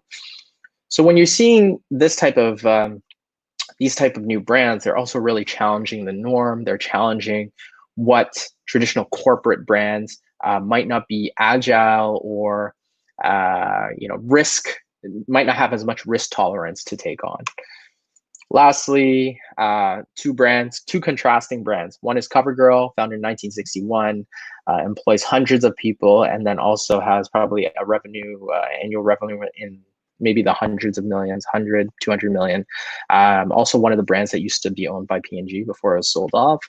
On the right side, you'll see a brand, Kylie Cosmetics, founded by Kylie Jenner of the Kardashian family, founded in 2016. And just in 3 years' time, she's been able to scale this to about a $300 million in revenue business. Those are public numbers, so I'm not kind of putting everything out there for that. That's kind of not known, but it's very public that Kylie has a significant amount of traction with this cosmetics brand, and she has done so with only 9 people, which is absolutely insane. Could you imagine running a $300 million business with 9 full-time people? Now, of course, she has partners that do the fulfilling. She has partners that do the marketing side. She trusts in a platform like Shopify to do the technology. So all these, just to say that technology can be a really great equalizer for commerce today. So the great, more of the story for both these brands, actually, they both ended up using Shopify. So CoverGirl ended up using Shopify because it's very scalable and they wanted to build that channel for themselves. And Kylie started with us and continues to be a really strong brand today. So what is the Shopify platform? This one I'm not going to talk too much about. What's great is it's a pretty easy concept to understand. So we are the technology, you consider it the commerce operating system for people to set up online websites, mainly the .com, .ca, .au websites, the standalone websites. The challenge with standalone websites, though, is that it's a little bit different from marketplaces in that you basically own and dictate your own fate, in that you're not going to necessarily have organic traffic in the way that you have Amazon. But what that means is you have full control to tailor that marketing strategy and build. You have the opportunity to work on things like SEO and content, just like our partners at Google and First Page and HKBC had already spoken about. So you have a lot of flexibility to do that, and you can manage everything on the front end, that whole shopping experience, how the product catalogs look, how the website looks, what videos have on it, through to actually converting the customer at the checkout, the different payment methods that you want, what shipping options you want. So why we call ourselves the commerce operating system as opposed to, you know, the heart and soul of the online website, is that we allow our merchants to push and pull different data from within Shopify into other channels where consumer buying intent exists. That could be places like Facebook, Amazon, eBay, and we have a Google Shopping feed integration. We recently announced our Facebook Shops collaboration, and all of this to say, we don't want people having to spread out all their efforts across all multiple channels and trying to consolidate everything at some point. We want to sit right at the heart of everything and make that easy for our merchants. So some of the things that people don't know about Shopify beyond what we do on the online website, we have things like a Shopify POS, which is the offline store that's already integrated into our cloud technology. So you can bring an iPad around, you can walk around the street and take orders, or you can do that at a brick and mortar site, not to exaggerate things too much. You can also integrate Shopify into mobile apps like iOS and Android and add commerce functionality into something that wouldn't traditionally have commerce functionality, like mobile games, which we're seeing in things like Clash of Clans or any property owned by Supercell. Then we do all the back office stuff, you know, the boring stuff, orders, customers, reporting, analytics. But the cool part of our business is our app ecosystem, allowing people to add on a variety of different apps and tools to enhance their stores. Similar to how people have an Apple iPhone, you're going to have your iPhone, and then you're going to add all the awesome apps that make it your iPhone. So that's how we do it for the Shopify App Store. Some are free, some are paid, but the great thing is you don't have to be a technical person. You just add it on and then it's ready to go. So a couple other things I'll touch on. A really cool part of our business is the innovation. We're doing things with 3D, AR, VR, allowing people to set up 3D models and experience that through the AR kit within the iOS platform. We're allowing people to shoot 3D video. You know, we're allowing people to also get instant funding. So we also run a side of our business called Shopify Capital, where we're sending out small business loans to all sorts of businesses that have shown success on the platform. And why we can do that faster than any other bank is because we see all their sales data. We don't need anything proven to us. We're seeing all those transactions happen with us. So we can issue loans anywhere from 10,000 USD to 250,000 USD. So it's a very exciting part of the business. And our whole objective is let's make independent business, let's make entrepreneurs successful on this platform. Let's be that equalizer for them to take on the rest of the competition and kind of change this retail landscape. The other part I'll touch on is our partner ecosystem. So we talked a little bit about apps, but beyond apps, there's agencies and web designers that build for our platform. We have roughly over 16,000 agencies that are working with us to provide different services. Could be digital marketing services, could be web design services, app builds, integrations, even full-on store operations. So that's a really exciting part of where Shopify becomes more of an ecosystem, and we're not just a technology product, we're an ecosystem where, you know, you use our technology, but it connects you into this network of other very capable software partners and service partners that can help you achieve what you want to do, what you want to do with your online business. All right, so our value props. All right, we'll just go quickly through this. Hey, you can get set up with a Shopify store in pretty much one day, get that launch up and running, scale that from anywhere from $0, and we have brands doing over $500 million on our platform, and they do all of that within the same Shopify system, not having to worry about security or bandwidth or usage or scalability. The next thing is we give you full customization on the front end to design whatever shopping experience that you want. That's why we're trusted by some of those big Fortune 500 brands, but also very creative digital first brands like Brooklinen or Bailey Nelson. Lastly, you don't have to worry about the security, stability. We take care of that at an infrastructure level. So we make sure that everybody benefits from having this awesome infrastructure that works for our 1 million merchants worldwide. So who are the brands using us? I already touched on them, you know, some big brands, GE, Nestle. You've always got the fast growing brands like Kylie, Purple, Chubbies. And then you've got these brands that you start to wonder, oh, I didn't know they do e-commerce. Brands like Budweiser, the New York Times, Harry Potter, yeah, Red Bull, etc. So it's a very exciting business that allows us to be really flexible. Just to quickly go over the winning trends of the top brands. I know timing wise, I want to keep this pretty tight, so I'll just blaze through these. So we talked about technology. So we're seeing people use platforms like Shopify to do the e-commerce, but you're also seeing this network of really exciting products in Upwork or in Fiverr that are giving you access to talent all around the world for a fairly low cost to do some of this project-based stuff. So you don't have to know everything right out of the box. You can hire people on a commission or work basis to actually take on some of those design or tedious tasks. You got crowdfunding campaigns like Kickstarter or Indiegogo are allowing people to get money and fund really cool, exciting products before they're into production. Of course, there's a little bit of lead time there, but it's a very like a less capital intensive venture because you're able to raise that capital through crowdfunding. The thirst for niche is something that we're seeing a lot. So it's not setting up an online store nowadays is not just about setting something up and selling mass product. I think the people that do it best are definitely those that focus on a niche. So an example I use here is Hypebeast. So Hypebeast is, of course, a lifestyle streetwear brand, ton of amazing content. And what they do is they don't try and convert on the hypebeast.com, but instead they have a separate business called HBX, which is their retailing arm that blends content and commerce. And that's a combination that we see a lot, content and commerce. Like Lars said, content is king, but you know what you want to happen after that content is if you're an e-commerce company, you want to see a conversion.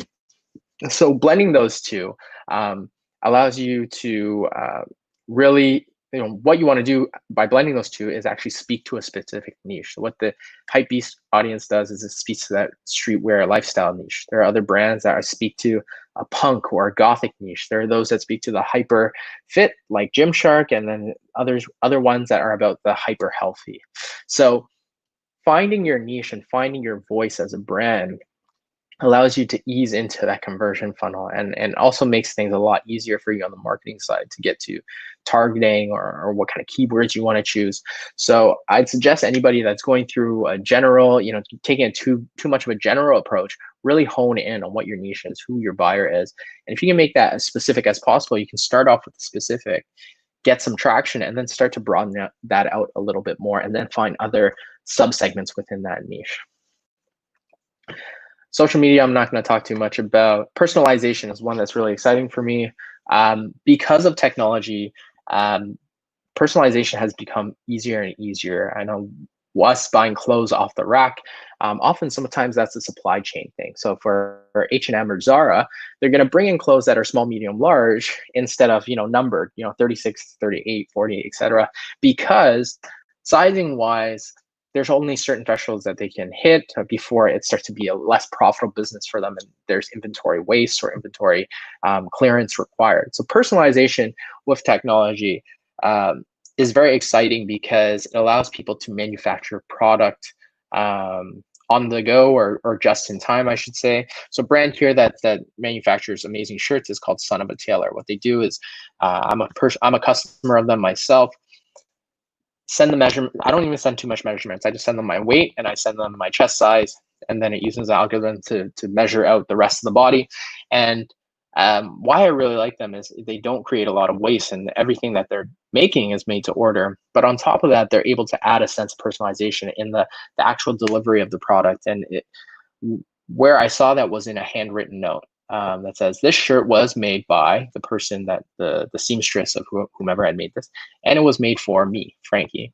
And something like that adds to the customer experience. The personalization itself adds to a customer experience, because now I've got a great story about a brand and buying experience that meant a lot to me. And what's cooler than having something just made for you, So personalization, very, very cool.